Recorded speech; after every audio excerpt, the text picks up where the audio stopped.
শুরুতে আপনাদের দুজনকেই স্বাগত জানাচ্ছি আজকের ভূত এফএমে। আমি একটু শুনি আপনার কাছে, আপনার নামটা কি আপনি বলবেন নাকি নামটা এই মুহূর্তে বলতে চান না? আমি জি প্লিজ আমি শুনি আপনার কাছে, এবং কোথাকার ঘটনা যদি আমাদের একটু ওটা আমরা একটু খুলে দিলে ভালো হয়। হ্যাঁ, তো আমরা সরাসরি চলে যাচ্ছি আমাদের অতিথির কাছে। আপনার নামটা প্লিজ একটু শুরুতেই বলেন। আসসালামু আলাইকুম লিসেনার্স, আমি ডক্টর শুভ বলছি। আমার ফ্যামিলির মধ্যে একটা ঘটনা ঘটে, এটা আমি সবার সাথে শেয়ার করতে যাচ্ছিলাম। কত বছর আগের এটা? এটা ঘটনা 2007-এর ফেব্রুয়ারিতে আচ্ছা ঘটনা ঘটে। তো আমি সরাসরি ঘটনায় চলে যাচ্ছি। আপনার ওয়াইফ এখানে আছেন, দুজনের সাথেই ঘটে? আমরা আমার দুজনের সাথেই ঘটে, মেইনলি আমার ওয়াইফের সাথে। সেটা আমি শেয়ার করছি আপনাদের সাথে। 2007 ফেব্রুয়ারি মাসের দিকে আমরা দুইটা কাপল চিন্তা করি। আমার যে নানা বাড়িটা আছে মুন্সিগঞ্জ, সেটা মুন্সিগঞ্জ সদরের মধ্যেই অবস্থিত, একদম টাউনের সাথেই। সেই গ্রামে আমরা যাব, এই জমিদার বাড়িটা ঘুরতে যাব। তো আমরা সকাল 11টা 11:30 দিকে মোটর বাইকে করে দুইটা কাপল ওখানে গিয়ে পৌঁছাই। পৌঁছাবার পরে আমরা এত এক্সাইটেড ছিলাম যে তখনই আমি চাইলাম যে সবাইকে না আশপাশটা খুব ঘুরে দেখাবো।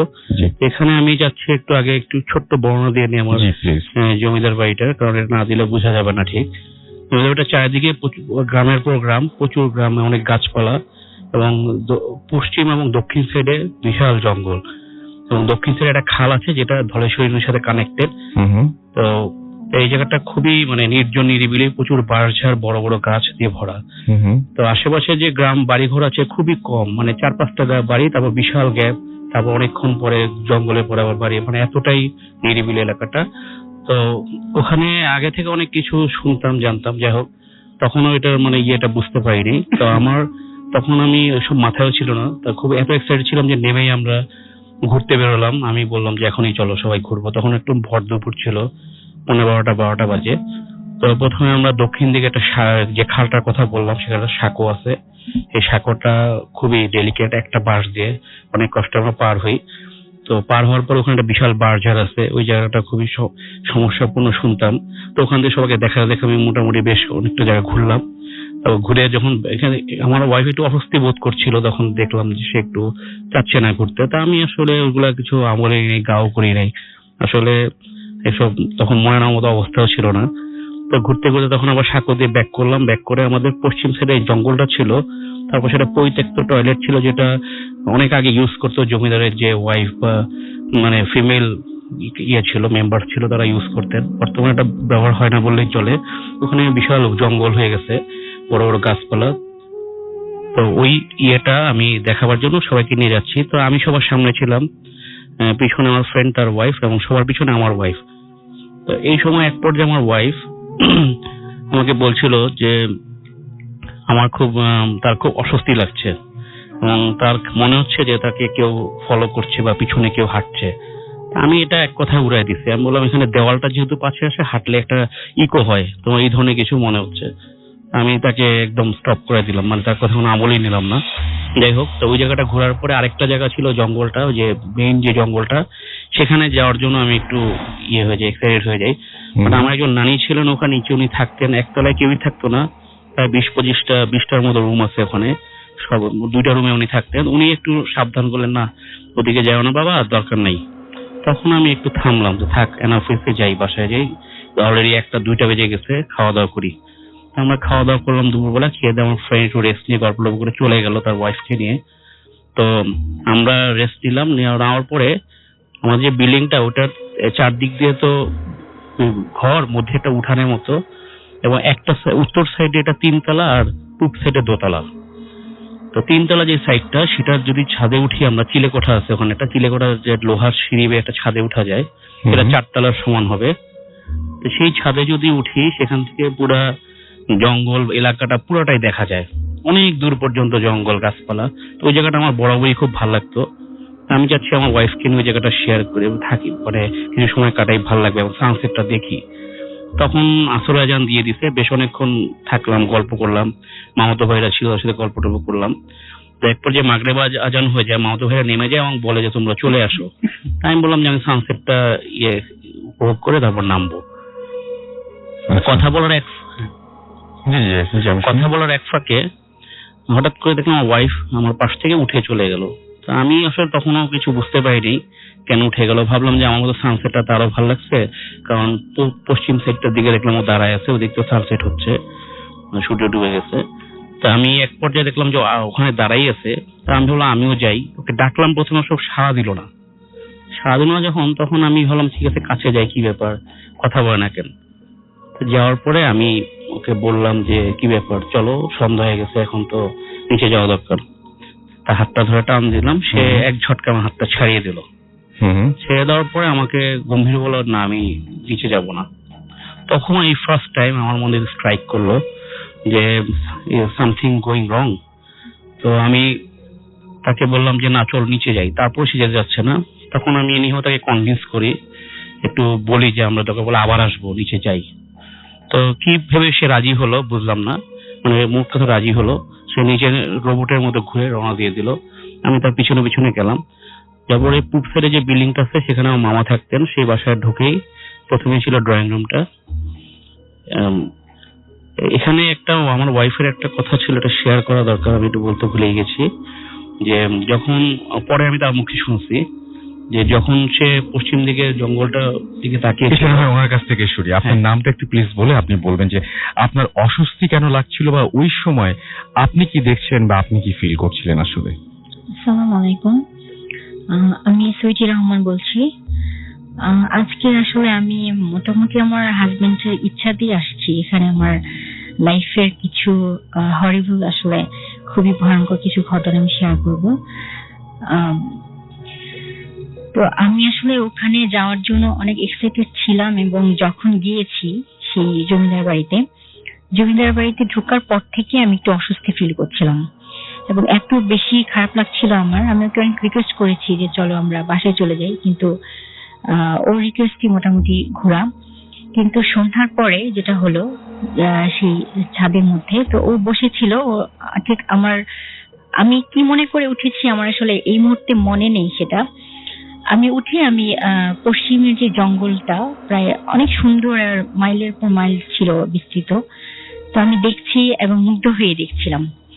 কিন্তু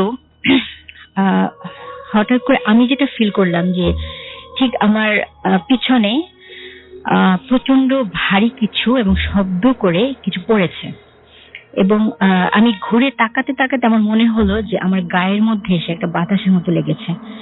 এরপরে আসলে আমি আর কিছু বলতে পারবো না। কিন্তু যখন আমি নিচে যাই আমার সেন্স ফেরে, তখন আমি দেখি যে ওই রুমের মধ্যে অনেক গেস্ট আমার মামা, শ্বশুর, তারপর ওই বাসার অনেক লোক, এবং একটা লোক যিনি হচ্ছে সাধু আর কি ওই এলাকার। তো উনি আমার সামনে, এবং উনি আমাকে কি কি বলছেন, তারপরে ওনার কিছু তদবির করছেন। কিন্তু ওনাকে দেখে আমার প্রচন্ড রাগ হলো, এবং তখন আমি ওনাকে সহ্যই করতে পারছিলাম না। আর যেটা হয়েছিল যে আমি খুব অসুস্থ ফিল করছিলাম, মানে আমার মনে হচ্ছিল যে আমার সমস্ত শরীরটা কাঁপছে, আর প্রচন্ড জ্বর ছিল। এবং আমি তখন বলছিলাম যে কি হয়েছে, আমার সাথে কি ঘটেছে। তারপর আমার হাজবেন্ড বলল যে তুমি এরকম হয়েছে, তুমি এখন রেস্ট নাও। তারপর আমরা ভেতরের রুমে চলে যাই। ওখানে যাওয়ার পর আমি ডিটেলস শুনি যে এরকম আমার সাথে হয়েছে। তারপর আমি কিছুটা স্বাভাবিক হওয়ার জন্য পানি হাতে নিয়ে মুখ ধুতে যাই। ঘটনাটা বেশ কিছুক্ষণ পরে, তখন রাত্রে 10টা সাড়ে 10টা বাজে। আর বাড়িটা এতটাই হন্টেড ছিল যে খুবই বড় বড় জানালা, আর অনেক আগের ঘর, তো জানালাগুলো এত বড় যে মনে হবে একটা মানুষই পড়ে যেতে পারবে এরকম। তারপর আমি জানলার পাশে আসি, এসে মুখ ধুবো আর কি। তো তখন আমার যে জিনিসটা আমি আসলে দেখলাম, সেটার জন্য আমি মোটেও প্রিপেয়ার ছিলাম না। আমার এখনো মনে হয় আসলে গা শিউরে ওঠে। আমি দেখলাম ঠিক ওদের বাসার যে ওয়ালটা, ঠিক তার পরে একটা গাছ ছিল, তেঁতুল গাছ, সেটাও বেশ পুরনো, প্রায় 1 থেকে 1.5, মানে অনেক 100 বছরের হবে আর কি গাছটা মনে হচ্ছিল, যতটুকু শুনেছি। তো এত বেশি অন্ধকার, তো হঠাৎ করে আমার মুখ ধুতে যে ওই গাছটার দিকে চোখ চলে যায়। তো আমি তাকে দেখি যে সেখানে মানে দুইটা চোখটা হচ্ছে একদম লাল আর ঠিক আমার সামনে। কিন্তু আমি যখন এটা মানে আমার ব্রেইনে ক্যাচ করলাম এটা অ্যাবনর্মাল কিছু, আমি তখন আসলে নিতে পারিনি। আমি চিৎকার করে সেখান থেকে সরে আসি, আর আমার হাতে যে গ্লাসটা ছিল সেটা পড়ে যায়। তারপর এই হিসাবে ফেইন্ট হয়ে যায় আমার হাজবেন্ড। তারপর ওর কাছ থেকে আমি যখন শুনি যে তখন আমাকে আবার সেই তদবির করা হয়, তেল দিয়ে গিয়েছিল সাধু যিনি এসেছিল, তো ওইটা ইউজ করা হয়। তারপর অনেক সূরা টুরা পড়ার পরে আমার সেন্স আসে। তারপর আমি খুবই মানে অস্বস্তি ফিল করছি, আমি কোনো কিছুতেই মানে স্বাভাবিক হতে পারছিলাম না, একটু পরপর কেঁপে কেঁপে উঠছিলাম এবং রাত্রে আমি ঘুমোতেই পারিনি। সেই রাতটা আসলে আমার জন্য অনেক বেশি হরিবল ছিল। ওকে, আমরা সকালে তারপরে কি করলেন আপনারা যখন রাতের বেলা যখন এরকম ঝামেলা ছিল? আপনারা বলছিলেন, আমি একটু ওনার কাছে চলে আসি, যে পুরো রাত আপনারা ঘুমাননি এবং সকালবেলায় আপনারা প্রস্তুতি নিচ্ছিলেন বাসায় ফেরার জন্য, তাই তো? এবং রাতের বেলা কি আরো স্পেশাল কোনো কিছু বা আরো ভয়ঙ্কর আরো স্কেরি কোনো কিছু ঘটেছিল? রাতে স্কেরি যেটা ঘটেছিল সেটা হচ্ছে সারা রাত সে একটা খুব ব্যাড ড্রিম, মানে নাইটমেয়ার ছিল যেটা, সেই জিনিসটা ছিল যে সে যখনই চোখ বন্ধ করছিল তখনই সে দেখছিল যে সে ওই যে আমাদের পশ্চিমে যে বড় জঙ্গলটা সম্ভবত ওরকমই ওটাই দেখছে কিনা, কারণ ওখানে দেখতেছিল বড় বড় গাছ এবং সেটা একটু কুয়াশা আছে, একটু হেজি, সেগুলা ও দৌড়াচ্ছে, পিছনে চলেছে দ্রুত এবং মানে তার সামনে গেলে তার ভাল লাগবে এবং এই জঙ্গলটার মধ্যে থাকতে ভালো লাগবে, এরকম একটা তার মধ্যে ফিলিংস হচ্ছিল। এবং আরেকটা জিনিস সেটা যেটা ফিল করতেছিল, ঘুমাতেই পারছিল না যে জন্য, তো বাসার রুমের চারদিক দিয়ে তার মনে ছিল পাশ দিয়ে যে কেউ একজন ফিল করছিল, কেউ একজন ওয়েট করতেছে তার জন্য এবং কেউ একজন তাকে নিতে আসছে বা ধরতে আসছে। আপনি অফে একটা কথা বলছেন, ওটা আমার কিছু অদ্ভুত লেগেছে, মনে হচ্ছিল রুমের চারপাশ দিয়ে কেউ হয়তো ঘুরছে, ওয়ান্ডারিং অ্যারাউন্ড, মানে ব্যাপারটা হচ্ছে চারদিক দিয়ে কেউ ঘুরছে, ওয়ান্ডারিং অ্যারাউন্ড, মানে মনে হচ্ছে চারিদিক দিয়ে দৌড়াচ্ছে। মানে এটা কিন্তু খুব ভয়ঙ্কর। আপনি যে ঘরটাতে আছেন, আপনার যদি মনে হয় সেই বাড়িটার চারপাশ দিয়ে কেউ ক্রমাগত দৌড়াচ্ছে এবং সে আপনাকে নিয়ে যেতে এসেছে, তাহলে ব্যাপারটা খুবই ভয়ঙ্কর। এটাই সবচেয়ে স্ক্যারি ব্যাপার ছিল যে সে এবং বলতেছিল বারবার আরেকটা কথা বলতেছিল, যেটা যে আমাকে মনে রাখতে পারবো না, আমাকে প্রচন্ড কেউ ডাকতেছে এবং এইটার জন্য সে আমাকে শক্ত করে ধরতেছিল এবং ঘুমাতে পারছিল না। আমি সবচেয়ে অবাক হয়েছি যে মানুষ এরকম ঘরের মধ্যে কাউকে দেখতে পান বা এরকম, কিন্তু চারপাশে দৌড়াচ্ছে এই ব্যাপারটা আমি প্রথম শুনলাম। আচ্ছা, পরের দিন সকালে সিক্স সেন্স ফিলিংস একদম আপনি মানে পরের দিন সকালবেলা যখন আপনি রওনা দেবেন, তারপরে রাতটা কাটাবার পর মানে মাগরিবের ফজরের নামাজের পরে আমরা একটু ঘুমাতে পারি, আলটিমেটলি উঠতে উঠতে দেরি হয়ে যায়। মোটামুটি 11টার দিকে উঠে নাস্তা করে বেরোতে বেরোতে আমাদের মামা সঙ্গে সঙ্গে বললেন যে তোমরা দেরি করো না, দুপুরটা হওয়ার পরেই তোমরা চলে যাও। তা আমি তাড়াতাড়ি রেডি হতে হতে 11:30 বেজে গেল। তো বাইকে করে রওনা দিলাম। তো 2-3 কিলো মাত্র ওই বাসা থেকে দূরে আসছি আমরা, জায়গাটা দেওয়ান বাজারের কাছাকাছি, ওখানে একটা জায়গা আছে, গ্রাম আছে, পাশের গ্রাম। ওখানে এসে হঠাৎ করে আমার ওয়াইফ বললো যে একটা বিশাল ঝড়ের মতো কি জানি পিছন থেকে জোরে ওকে ফলো করতে দৌড়ে ধেয়ে আসতেছে। তা আমি তো চারিদিকে তাকায় দেখলাম যে নর্মাল যে ব্রিজ, নর্মাল উইন্ড থাকলে যতটুকু বাতাসে পাতানোর ওরকমই কোনো ঝড়ের আলামত আমি ফিল করতেছি না, কিন্তু সে বলতেছে। তো আমি তারপরও বাইকের স্পিড বাড়িয়ে দিলাম যাতে তাড়াতাড়ি করে সামনে, তখন মুক্তারপুর ব্রিজটা হয়নি, তখন ফেরিঘাট ছিল, ফেরিঘাটটা রিচ করে ফেরিতে উঠবো যত তাড়াতাড়ি পারি। স্পিড বাড়ায় দেওয়ার পর সে তখন বললো যে সামথিং কিছু একটা তার বা পাটা টেনে ধরতেছে, মানে মোট কথা তাকে থামাতে যাচ্ছে বা নামাতে যাচ্ছে। তো তখন আমি বাইক চলা অবস্থা তাকে বললাম, তুমি একটা কাজ করো, তুমি আয়াতুল কুরসি পড়ো আর যত দোয়া পারো, যেগুলা পারো পড়ো, পরে নিজের বুকে ফু দাও, আর যেদিকে থেকে মনে হচ্ছে ওদিকে একটা ফু দাও। আমিও যতটুকু পরে দোয়া পড়লাম, আল্লাহর নাম নিলাম। তো এটা করার পর আমার ওয়াইফ বললো না, এখন আর ঝড়টা সে ফিল করতেছে না। তা আলহামদুলিল্লাহ রওনা দিলাম। তো ফেরিঘাটে চলে আসার পর মোটামুটি তাকে কুল দেখলাম। তো আমি ভাবলাম যে না, আল্লাহর মতো এই পর্যায়ে আমরা স্কেপ করে গেছি। এখানে যে আরো কিছু অপেক্ষা করছে তখন আমার সে ব্যাপারে কোনো ধারণাই ছিল না। তো ফেরিতে ওঠার পরও সে একটু ছিল, দেখতাম যে তার ঘুম পাচ্ছে, খুব প্রচন্ড চোখ বন্ধ হয়ে যাচ্ছে। তো আমি তাকে অনেক কষ্টে দোয়া টোয়া পরে জায়গায় রাখলাম। তারপরে চিন্তা করলাম ওই পারে একটু চা খাই, বিকজ চা খেলে ঘুমটা কাটতে পারে। তো ওই পাশে অনেক দোকান ছিল, তো একটা হোটেলের মধ্যে আমরা ঢুকে বসার পরে আমি আমার ওয়াইফ রাস্তার দিকে, হোটেলে তো মুখামুখি বেঞ্চ থাকে, রাস্তার দিকে মুখ করে বসে, আমি তার অপোজিটে বসি। তো যখন আমরা চা খাচ্ছি, চা খেতে খেতে আমি তার সাথে তাকিয়ে তাকিয়ে কথা বলতেছি, হঠাৎ দেখলাম তার দুইটা চোখ খুব স্টিয়ারিং হয়ে গেল, মানে বিস্ফোরিত। তো আমি অবাক হয়ে গেলাম, কি ব্যাপার, কেন এত বিস্ফোরিত? সে হঠাৎ করে আমাকে বললো যে তুমি রাস্তায় ওখানে একটা মহিলা পাগলের মতো, অলমোস্ট পাগল আমরা যে রাস্তায় দেখি ওরকম, তার বর্ণনায় বুঝলাম সে তাকে ডাকছে।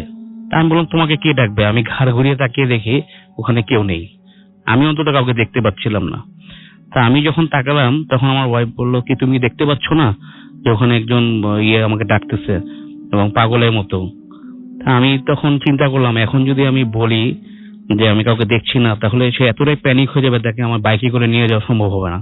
তখন আমি একটু তাকে হাইড করি, বলি না ওই তো এখানে একটা পাগল আছে, ঠিক আছে ওকে, এটা স্বাভাবিক, এখানেই থাকে, প্রায় আমরা দেখি, আমার ভিক্ষা টিকা দিই, এই ধরনের একটা কথা বলে আমি কাটিয়ে দিই।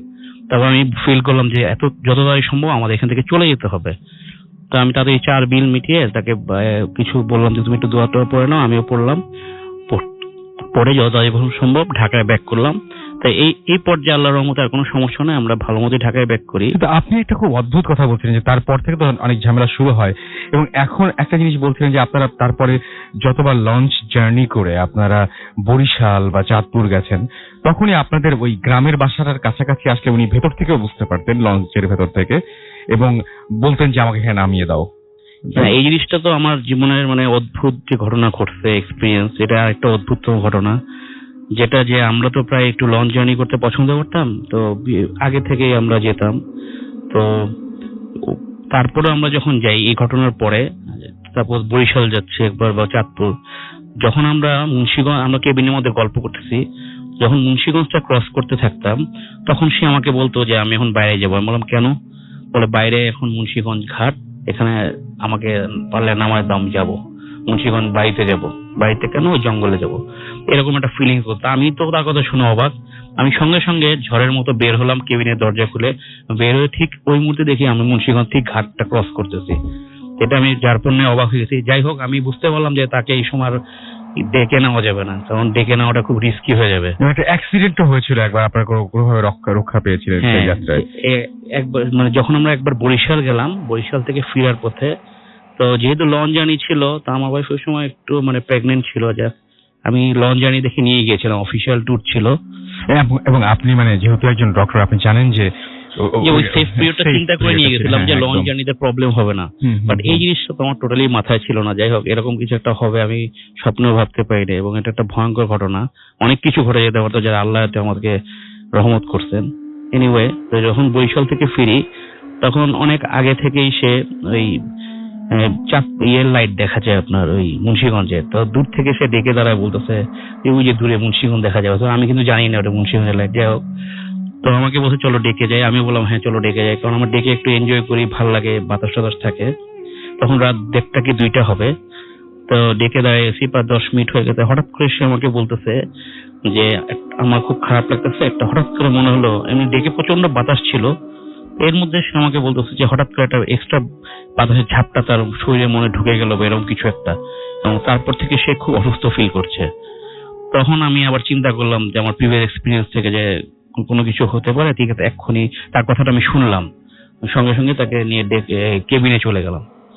কেবিনে চলে যাওয়ার পরে সে আমাকে বলতেছে তার প্রচন্ড লোয়ার অ্যাবডোমেনে পেইন করতেছে, সে একটু মানে ওয়াশরুমে যাচ্ছে, কিন্তু বাট আমার কাছে মনে হলো যে এটা অন্য কিছু হতে পারে। তো আমি তাকে বললাম যে তুমি একটু ওয়েট করো, একটু ধৈর্য ধরো, আমি একটু দেখি, তারপর যদি মনে হয় তাহলে আমি নিয়ে যাব।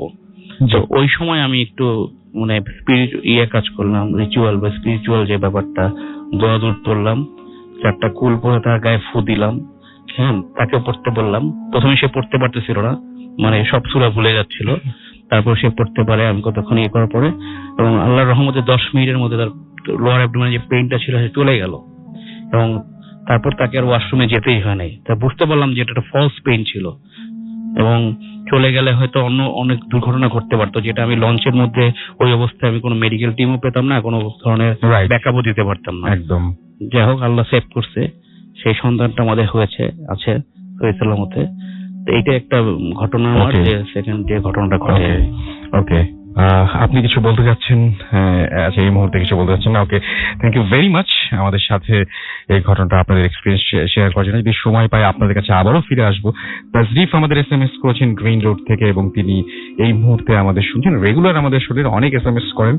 আমরা তার অভিযোগ আছে যে আমরা তার SMS পড়ি না। আসলে সবার SMS সবসময় আমরা পড়তেও পারি না। I am really sorry for that. আমাদেরকে রিসান SMS করেছেন বাড্ডা থেকে। শিহাব আমাদের ডেমরা থেকে SMS করেছেন। ফার্স্ট স্টোরিটা তার কাছে অনেক ভালো লেগেছে। অনেকেই প্রশংসা করছেন ফার্স্ট স্টোরিটার। আসলে জীবন থেকে নিয়ে যে ঘটনা, সেই ঘটনার চাকচিক্য যতই কম থাকুক না কেন, সেটা মধ্যে কিছু কিছু জায়গা থাকে যে জায়গাগুলো আসলে অনেক ভয়ঙ্কর হয়। যেমন উনি বলছিলেন যে ওনার যে স্বপ্নটা, এই স্বপ্নটা আমার কাছে খুব ভয়ঙ্কর লেগেছে। উনি যখন যেটা বলছিলেন যে মনে হচ্ছিল কেউ তাকে একটা ফলো করছে, একটা ঝড়ের মতো কিন্তু কোনো একটা কিছু তাকে ফলো করছিল। উনি যখন বলছিলেন সারা রাত মনে হয়েছে যে বাড়িটার চারপাশে কেউ দৌড়াচ্ছে, যে কিন্তু তাকে নিয়ে যেতে চায়। এই জায়গাগুলো খুব অদ্ভুত। ইভেন যখনই জার্নি করেছেন একটা লঞ্চের, আপনারা কেবিন গুলো দেখেছেন, কেবিন গুলো বন্ধ থাকে এবং রাতের বেলায় কোনো জায়গায় আসলে চেনা যায় না, বাট উনি ওই জায়গাটা আসলে ফিল করতে পারতেন। সো এটা তো সত্যি যে কিছু একটা জিনিস ওখানে অবশ্যই ঘটেছিল, এবং তার ওই জায়গাটায় কোনো একটা ব্যাপার তার সাথে মানে কোনো একটা রিলেশন আছে তার এবং ওই জায়গাটার মধ্যে। খুলনা থেকে আনোয়ার এবং তার ওয়াইফ আফরিন আমাদের লিখেছেন ভূত এফএম জিন্দাবাদ। আমাদেরকে পারিসা লিখেছেন যে আচ্ছা, আমাদেরকে পারিসা লিখেছেন তিনি এনজয় করছেন এবং তিনি লিখেছেন যে এনজয়িং ভূত এফএম টু মাচ, এবং আজকে তার সেকেন্ড ডে। আচ্ছা, সেকেন্ড ডে, আচ্ছা সেকেন্ড ডে আমি বুঝি না তারপর আপনি কি লিখেছেন। আসলে সামনে আপনার বার্থডে রয়েছে, আপনার জন্য অনেক অনেক শুভকামনা থাকলো। আমাদের নতুন একটা বছরের দিকে আমরা এগোচ্ছি, সামনে একটা বাংলা নতুন বছরে আমরা পা দিব, এবং তার আগে এটা প্রথমে শেষ শো, অর্থাৎ এই বছরের, এই বাংলা বছরের শেষ এপিসোড আজকেই। সামনে নতুন যে নববর্ষ, সেই নববর্ষে আমরা এই মাঝখানে একবার শুভকামনা জানাতে চাই সবার কাছে, সবার জন্য, এবং আশা করছি যে নতুন বছরটা আপনাদের জন্য অনেক অনেক অনেক অনেক শুভ হবে। শর্মী আমাদের গ্রিন রোড থেকে SMS করেছেন। হিমেল পান্ডে আমাদের নদ্দা থেকে SMS করেছেন, এবং ফার্স্ট স্টোরিটা তার কাছে ভয়ের লেগেছে। আমাদেরকে স্বামী উত্তরা থেকে SMS করেছেন, এবং ফার্স্ট স্টোরিটা তার কাছে অনেক ভালো লেগেছে। পান্না আমাদের SMS করেছেন, এবং একই কথা সবাই বলছেন, সুতরাং আমি নামগুলো পড়ে যাচ্ছি। সিদ্দিক খান জুলাইন থেকে আমাদের SMS করেছেন। লিঙ্কন আমাদেরকে নাটোর থেকে SMS করেছেন। শিমুল কুমিল্লা ক্যান্টনমেন্ট থেকে SMS করেছেন, এবং আমাদেরকে SMS করেছেন আনান। এছাড়াও SMS করেছেন সাকিব রাজশাহী থেকে। আমাদেরকে মতিউর SMS করেছেন আমাদের রোমান রাজশাহী থেকে।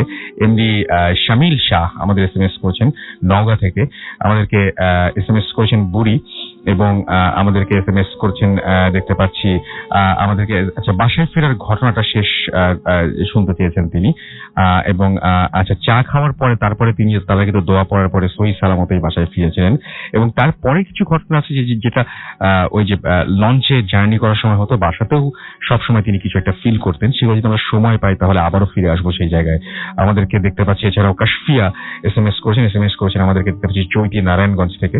এছাড়া আমাদের SMS করছেন ফয়সাল চট্টগ্রাম থেকে। আদিম আমাদের পাবনা থেকে SMS করেছেন শিমুল কুমিল্লা থেকে। ফাবিহা আমাদের SMS করেছেন বেইলি রোড থেকে। কবির জিঞ্জিরা থেকে আমাদের SMS করেছেন তিনি, এবং তার স্ত্রী ওয়াইফ পুষ্প আমাদের শুনছেন। হীরা আমাদের SMS করেছেন রাজবাড়ী থেকে। এছাড়াও রাজীব এবং লোপা আমাদের SMS করেছেন। আরো অনেকে SMS করেছেন। ফেসবুকের কমেন্ট রয়েছে, সেগুলো পড়বো সময় পেলে একে একে, এবং আপাতত একটা ছোট্ট বিরতিতে যেতেই হচ্ছে, এবং আমরা অনেক পরে আজকের প্রথম বিরতিটা নিয়েছি, সুতরাং আশা করছি কেউ মাইন্ড করবেন না। আমরা চলে যাচ্ছি ছোট বিরতি, ফিরে আসছি একটু পরেই। স্টে টিউনড টু রেডিও ফুর্তি অ্যান্ড ডোন্ট স্টপ দ্য ফুর্তি। আমার ভাই অত ডায়েটিং ফাইটিং পোষায় না। আমার চাই যখন খুশি টেনশন ফ্রি ইন্টারনেট সাপ্লাই। আমি হেভি ইউজার।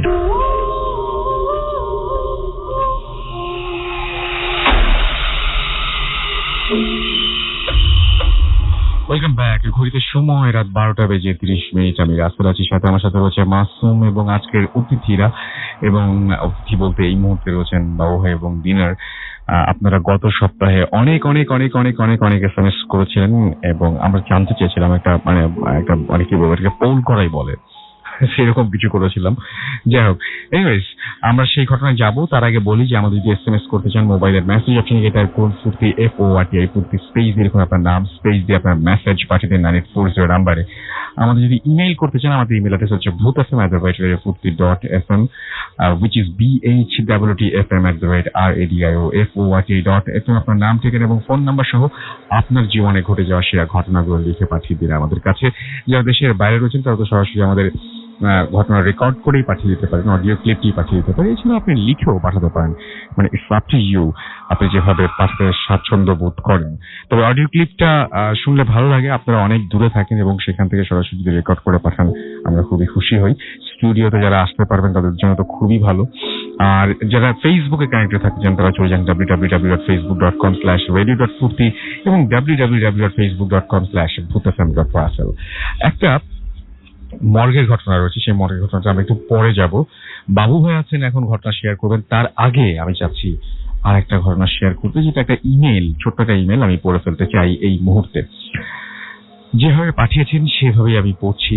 লিখেছেন, আসসালামু আলাইকুম রাসেল ভাই, আমি রংপুর থেকে মূর্ত, আমার বাসা ঢাকা থেকে অনেক দূরে, তাই স্টুডিওতে গিয়ে স্টোরি শেয়ার করা সম্ভব না, তাই আমার গল্পটা আমি লিখে পাঠালাম, ভালো লাগলে পড়ে শোনাবেন। আমি আজকে যে ঘটনাটা শেয়ার করতে যাচ্ছি সেটা আমার এক ফ্রেন্ডের সাথে ঘটে গেছে কিছুদিন আগে। আমি সরাসরি ঘটনায় চলে যাচ্ছি। আমাকে আমার বন্ধু ঠিক যেভাবে বলেছে আমি সেভাবে শেয়ার করছি। সম্প্রতি আমার বড় মামার মাইল্ড স্ট্রোক করায় আমাকে বেশ কিছুদিনের হাসপাতালে বেশ কিছুদিন থাকতে হয়েছিল। প্রসঙ্গত বলে রাখা প্রয়োজন, আমার মামা বিয়ে করেননি, তাই তার আপন জন বলতে শুধুমাত্র ছিলাম আমরাই। আর তার অসুস্থতায় আমার আত্মীয় স্বজন এলেও তারা শুধু তাকে দেখেই চলে যেত, কেউ রাত্রি যাপন করতো না। আমার মা নিজেও একজন অসুস্থ মানুষ, তাই তার পক্ষে মামার দেখাশোনা করা পসিবল ছিল না। তাই তিনি দিনের বেলা আমাকে যতটুকুন পারতেন সাহায্য করতেন এবং রাতে তিনিও চলে যেতেন।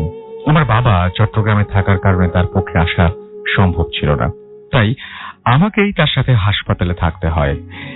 যেদিন আমি ঘটনাটি এক্সপেরিয়েন্স করি সেদিনটা ছিল বুধবার। আমার অনেক আত্মীয় প্রতিদিনের মতো মামার সাথে দেখা করে চলে যায় এবং এক সময় আমার মাও আমাকে সব ধরনের কাজ বুঝিয়ে বাসায় চলে যান। আমি আমার বেডের পাশে বসেছিলাম এবং দেখছিলাম মানুষকে।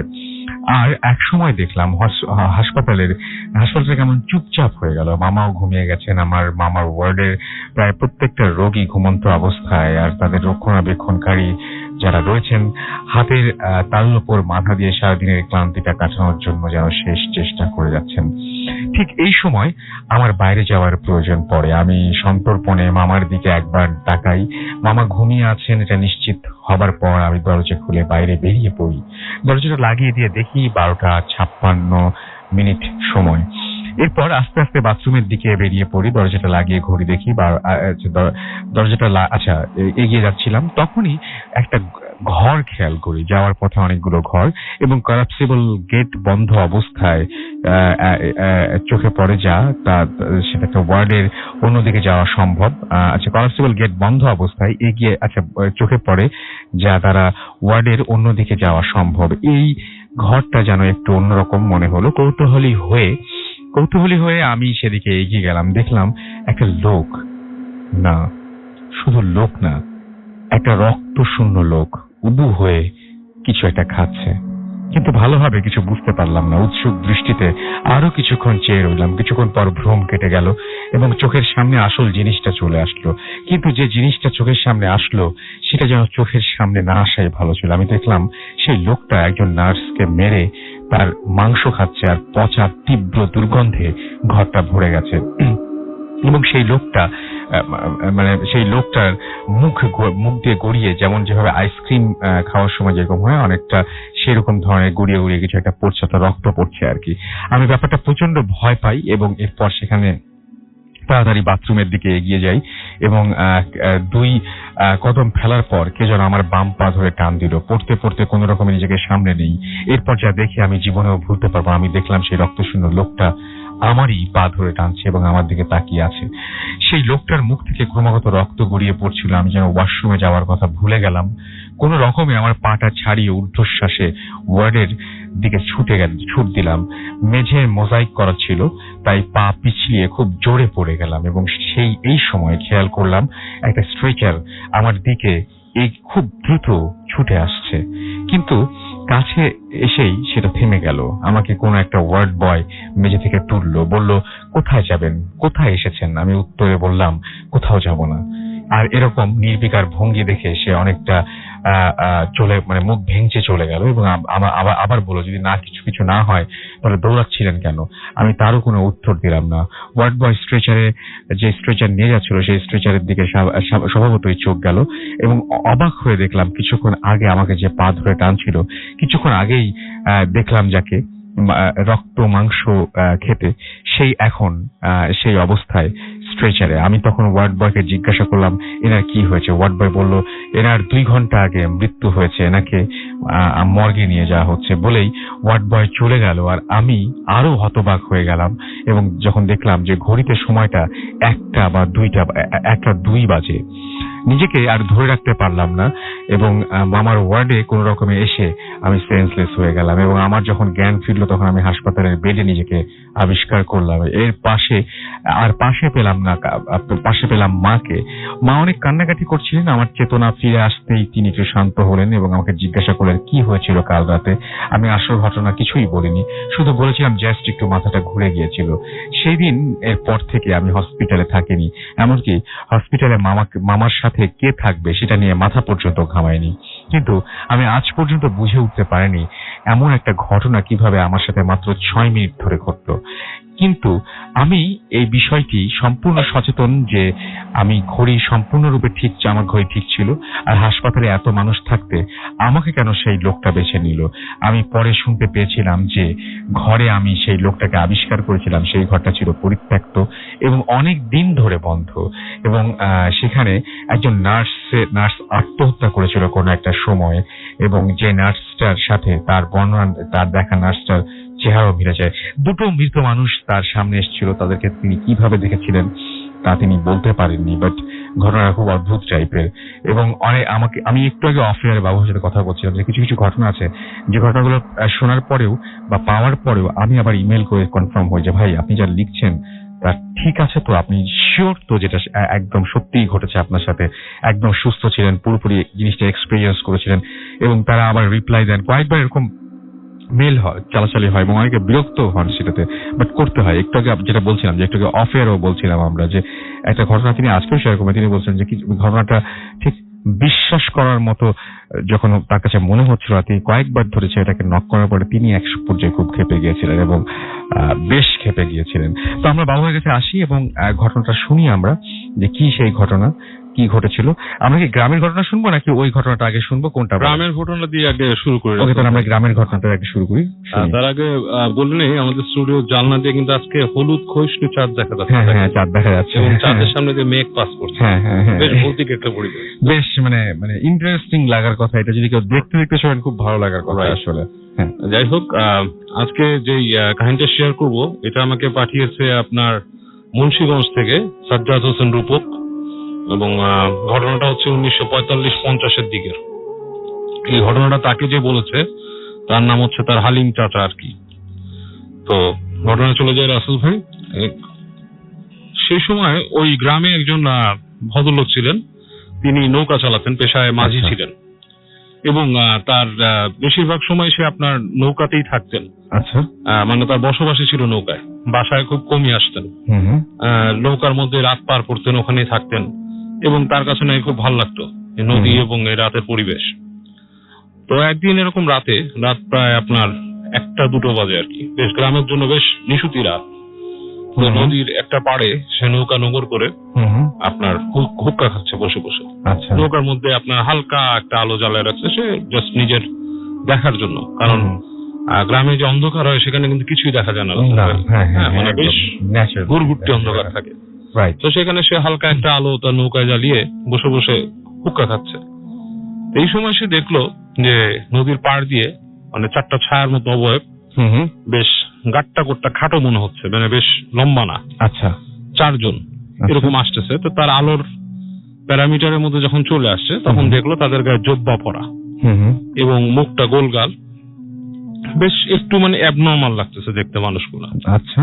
তা আসার পর যখন তার কাছে আসলো, এসে বললো, এই মাঝি, নদী পার হবো, নৌকা পার কর আর কি। তো সে ফার্স্ট একটু মানে অবাক হয়েছিল যে এত রাতের বেলা আমি মানুষ নিব, নৌকা পার করবো, বলে সেই সময় সে কাজ করতে চাচ্ছিল না আসলে। আচ্ছা। তো লোকগুলোর কথার মধ্যে এমন একটা কমান্ডিং ভয়েস ছিল যে সে আর না করতে পারে না। সে তাদেরকে কোনো কথা না বলে সে জাস্ট নোংরটা তুলে ওদেরকে ওঠায়। আচ্ছা। তো দেখে যে প্রত্যেকটা মানুষেরই অস্বাভাবিক রকম ওজন, মানে 4 জন ওঠার পর মনে হচ্ছে নৌকার মধ্যে অনেক ভার। আচ্ছা। তো আর সে খেয়াল করে এই সময় যে ওই আলোতে, হালকা আলোতে, যে তাদের পা গুলো ডিফারেন্ট, মনে হচ্ছে যে পা গুলা তার শরীরের তুলনায় বেশি ছোট আর কি, পায়ের আকৃতি ছোট, এবং অনেকটা এরকম মনে হচ্ছে যে হাড়ের উপরে যদি চামড়া লাগায় দেয় যেরকম একটা চেহারা আসে। আচ্ছা। Just like that. আচ্ছা। তো সে মনে করে যে রাতের বেলা তার মতি ভ্রম হতে পারে, সে এতটা গুরুত্ব দেয় না, সে নদী পার করে আর কি তাদেরকে। এবং যতক্ষণ নদী পার হয়েছে এই অন্ধকারে ওরা নিজেদের ভিতরে কোনো কথাবার্তাই বলেনি, সব চুপচাপ। এইভাবে নদী এক সময় সে পার হয়। পার হওয়ার পর এরা নৌকার থেকে নামে, নামার পর তাকে বলে যে সে বলে সে চলে মানে ভাড়া চায়। সে বলে যে আমার ভাড়া দিলেন না? বলে ভাড়া পরে দিবো। হ্যাঁ, বলে যে আগে লাশ পার করুন, লাশ পার করলে তারপর ভাড়া দেবো। তো সে একটু হয় যে মনে হয় কেউ মারা গেছে, হয়তো লাশটা টানবে। আচ্ছা। এই চিন্তা করে সে আর ওদের সাথে কথা বলে না, সে চুপচাপ থাকে। এরা চলে যায়, উনি অনেকক্ষণ ওয়েট করছে। এরকম সময় বেশ অনেকক্ষণ পর দেখে যে এরা আসতেছে, কি জানি নিয়ে আসতেছে দূর থেকে। মনে হচ্ছে যে আবছার মতো, মনে হচ্ছে কেমন একটা কিম্বুত কিমাকার একটা শেপ। যখন আলোর কাছাকাছি আসলো তো দেখলো যে প্রত্যেকের কাঁধে, এক একজনের কাছে 2টো করে ওই যে কাপড় বাঁধা লাশ। তো 4 জনের মধ্যে 3 জনের কাঁধে এক একজনের 2টো করে আর কি, 3 জনের কাছে 6টা লাশ, আর আরেকজনের কাছে একটা ছোট লাশ, মানে আকৃতিতে ছোট, মানে ওটা কোনো বাচ্চার লাশ হবে। এবং কাছাকাছি আসতেই একটা মানে বাজে গন্ধ তার নাকে আর কি ঝাপটা মারে, বেশ দুর্গন্ধ টাইপের, মনে হচ্ছে পচা কলা। এবং লাশগুলা খুব পরিষ্কার পরিচ্ছন্ন, সাদা কাপড়ও না, বেশ ময়লা টাইপের কাপড়। আচ্ছা। তো এটা থেকে সে একটু মানে অস্বস্তি ফিল করে, এবং এরা এই লাশ নিয়ে নৌকায় উঠে যায়। তো উনি বেশ মানে অস্বস্তিতে পড়ে এই কারণে যে লাশ যদি নিয়ে আসে মানুষ কবর দেওয়ার জন্য সেটা একরকম হয়, এটা দেখে মনে হচ্ছে ময়লা লাশ এবং পুরনো লাশ, এবং এগুলাকে সে নিয়ে আসছে নৌকার মধ্যে, এবং 7টা লাশ। তো সে কিছু বলতে সাহস পায় না, এরা তাকে জাস্ট ইশারা করে নদী পার হওয়ার জন্য। উনি যখন নদী পার হচ্ছে দেখে এরা ছইয়ের মধ্যে ঢুকে যায়, লাশগুলো নিয়ে ছইয়ের মধ্যে ঢুকে, এবং মাঝ নদীতে আসার পরে সে শব্দ পাওয়া শুরু করলো ভিতরে, মানে কটর মোটর, মানে বেশ আজে বাজে শব্দ আর কি, ছিঁড়ে ফেলা এই ধরনের। তো সে খুব অস্বস্তি ফিল করে যে এটা কি করতেছে এরা ভিতরে। তো এর মধ্যে দেখা যায় এরকম অনেকক্ষণ ধরে এটা হচ্ছে, এর মধ্যে একজন বের করে বলে যে মাঝিরও খাই। মুখ বের করছে একজন, তার মুখে বেশ রক্ত লাগানো। তো উনি যখন এই জিনিসটা দেখছে, মাঝিকে বলে ভিতরে আয়। এটা দেখে সে বেশ ভয় পেয়ে যায়, সে পানিতে লাফ দিয়ে পড়ে, মাঝি যে ছিলেন। তো এর মধ্যে উনি পানিতে লাফ দিয়ে পড়ে, উনি দেখে পানি বেশ ঠান্ডা, সাঁতরানোর চেষ্টা করেন। তো উপর থেকে নাকি দেখে যে ওনাকে ওই যে বৈঠা দিয়ে আর কি বাড়ি মারতেছে গায়ে লাগানোর জন্য, আর বলে যে তুই মনে করছিস পার পেয়ে যাবি, তোরে ঠিকই ধরুম। যাক, এই অবস্থায় সে সাঁতার কাটে, সাঁতার কেটে আপনার কোনো মতে পাড়ে উঠে তো মানে আর তার কিছু মনে নাই, সে বেহুশ হয়ে যায়। তো ওনার যখন ভোরের দিকে ঘুম ভাঙে, উনি চোখ মিলে দেখে যে ওনার সামনে জোব্বা পরা অনেকগুলো মানুষ। সে আবার ভয় পেয়ে যায়, হার্ট অ্যাটাকের মতো অবস্থা। তখন দেখে যে হঠাৎ করে তাকায় যে না, এরা ওই আকৃতির না, বিভিন্ন শেপের মানুষ আর কি, সাধারণ মানুষ। এরা ওকে বলে যে কি হয়েছে তোমার, আমরা এখানকার মানে তারা দেখে মুসল্লি আসলে নামাজ পড়তে আসছে, বলে যে আমরা মসজিদে নামাজ পড়ি, তোমাকে দেখছি এরকম আমরা ওযু করতে এসে, এই বলে তারপর তার আশ্রয় আর কি হুঁশ ফিরে এইভাবে। তো এই ঘটনাও কিন্তু রাসেল ভাই, যদি এই ধরনের ঘটনা আমরা অনেক শুনি, গ্রামে এই ধরনের মাছ মারতে যাওয়া, আমার কাছে একটু লাগছিল মানে শুনে যে এটা আসলে প্রচলিত ঘটনার মতোই অনেকটা। বাট যে কাহিনীটা শেয়ার করছে রূপক, যে সে বলছে যে ভাই 100% সত্যি, আমাদের গ্রামে এই ঘটনাটা একটা প্রচলিত কাহিনী, মানে তার মানে রেগুলার, মানে অনেকের সাথে ঘটেছে, মানে অনেকেই এটা জানে এই ঘটনাটা সম্বন্ধে, ওয়াকিফাল এই ঘটনা। ওকে, অনেক ধন্যবাদ বাবু ভাই আপনার প্রথম ঘটনার জন্য। আমরা দেখতে পাচ্ছি যে আমাদের অনেকেই এখানে কমেন্ট করছেন, এবং আমাদের কমেন্ট করেছেন যে শুনছি ভালো লাগছে, ফেসবুক থেকে পড়ছি, শ্রাবণ খান লিখেছেন। এবং আমাদেরকে লিও সুফিয়ান লিখেছেন যে অনেক কষ্ট করে রাত জেগে শোনেন এবং তিনি বলছেন যে বিজ্ঞাপন, আমাদের একটু বিজ্ঞাপন বিরতিটা কমিয়ে দিতে। আমরা কিন্তু আজকে কমিয়েছি, আপনারা আমরা আমাদের সবসময় চেষ্টা থাকে আপনাদের পক্ষে থাকার, এবং সেটা আমরা কিন্তু করি। আমাদেরকে এছাড়াও দেখতে পাচ্ছি যে নাইম আমাদের বলছেন যে তিনি মেগাবাইট খরচ করে কমেন্ট করছেন, সুতরাং পড়তে রিকোয়েস্ট করেছেন। আমি আপনার কমেন্ট পড়লাম এবং আপনি খালি কমেন্টই পড়তে বলেছেন, বাট আপনার কমেন্টটা কি আসলে সেটা বুঝতে পারলাম না। আমাদেরকে এছাড়াও দেখতে পাচ্ছি যে সুমাইয়া হোসেন লিখেছেন যে ইমেলটা অসম, অনেক ভয় পেয়েছেন তিনি। আমাদেরকে সুদর্শন দাস লিখেছেন যে রাসেল ভাই ইমেলটা ভয়ানক ছিল, ব্যাকগ্রাউন্ড মিউজিকটার মাধ্যমে ভয়ানক পরিস্থিতিটা আরো সৃষ্টি করা যেত, সেটা তিনি লিখেছেন যে ব্যাকগ্রাউন্ড মিউজিকটার একটু ইমপ্রুভ করতে তিনি পরামর্শ দিচ্ছেন। আপনারা অনেকে মনে করতে পারেন ফেসবুকে কিছু কিছু কমেন্ট আমি কেন পড়ছি না, আচ্ছা পড়ি তাহলে।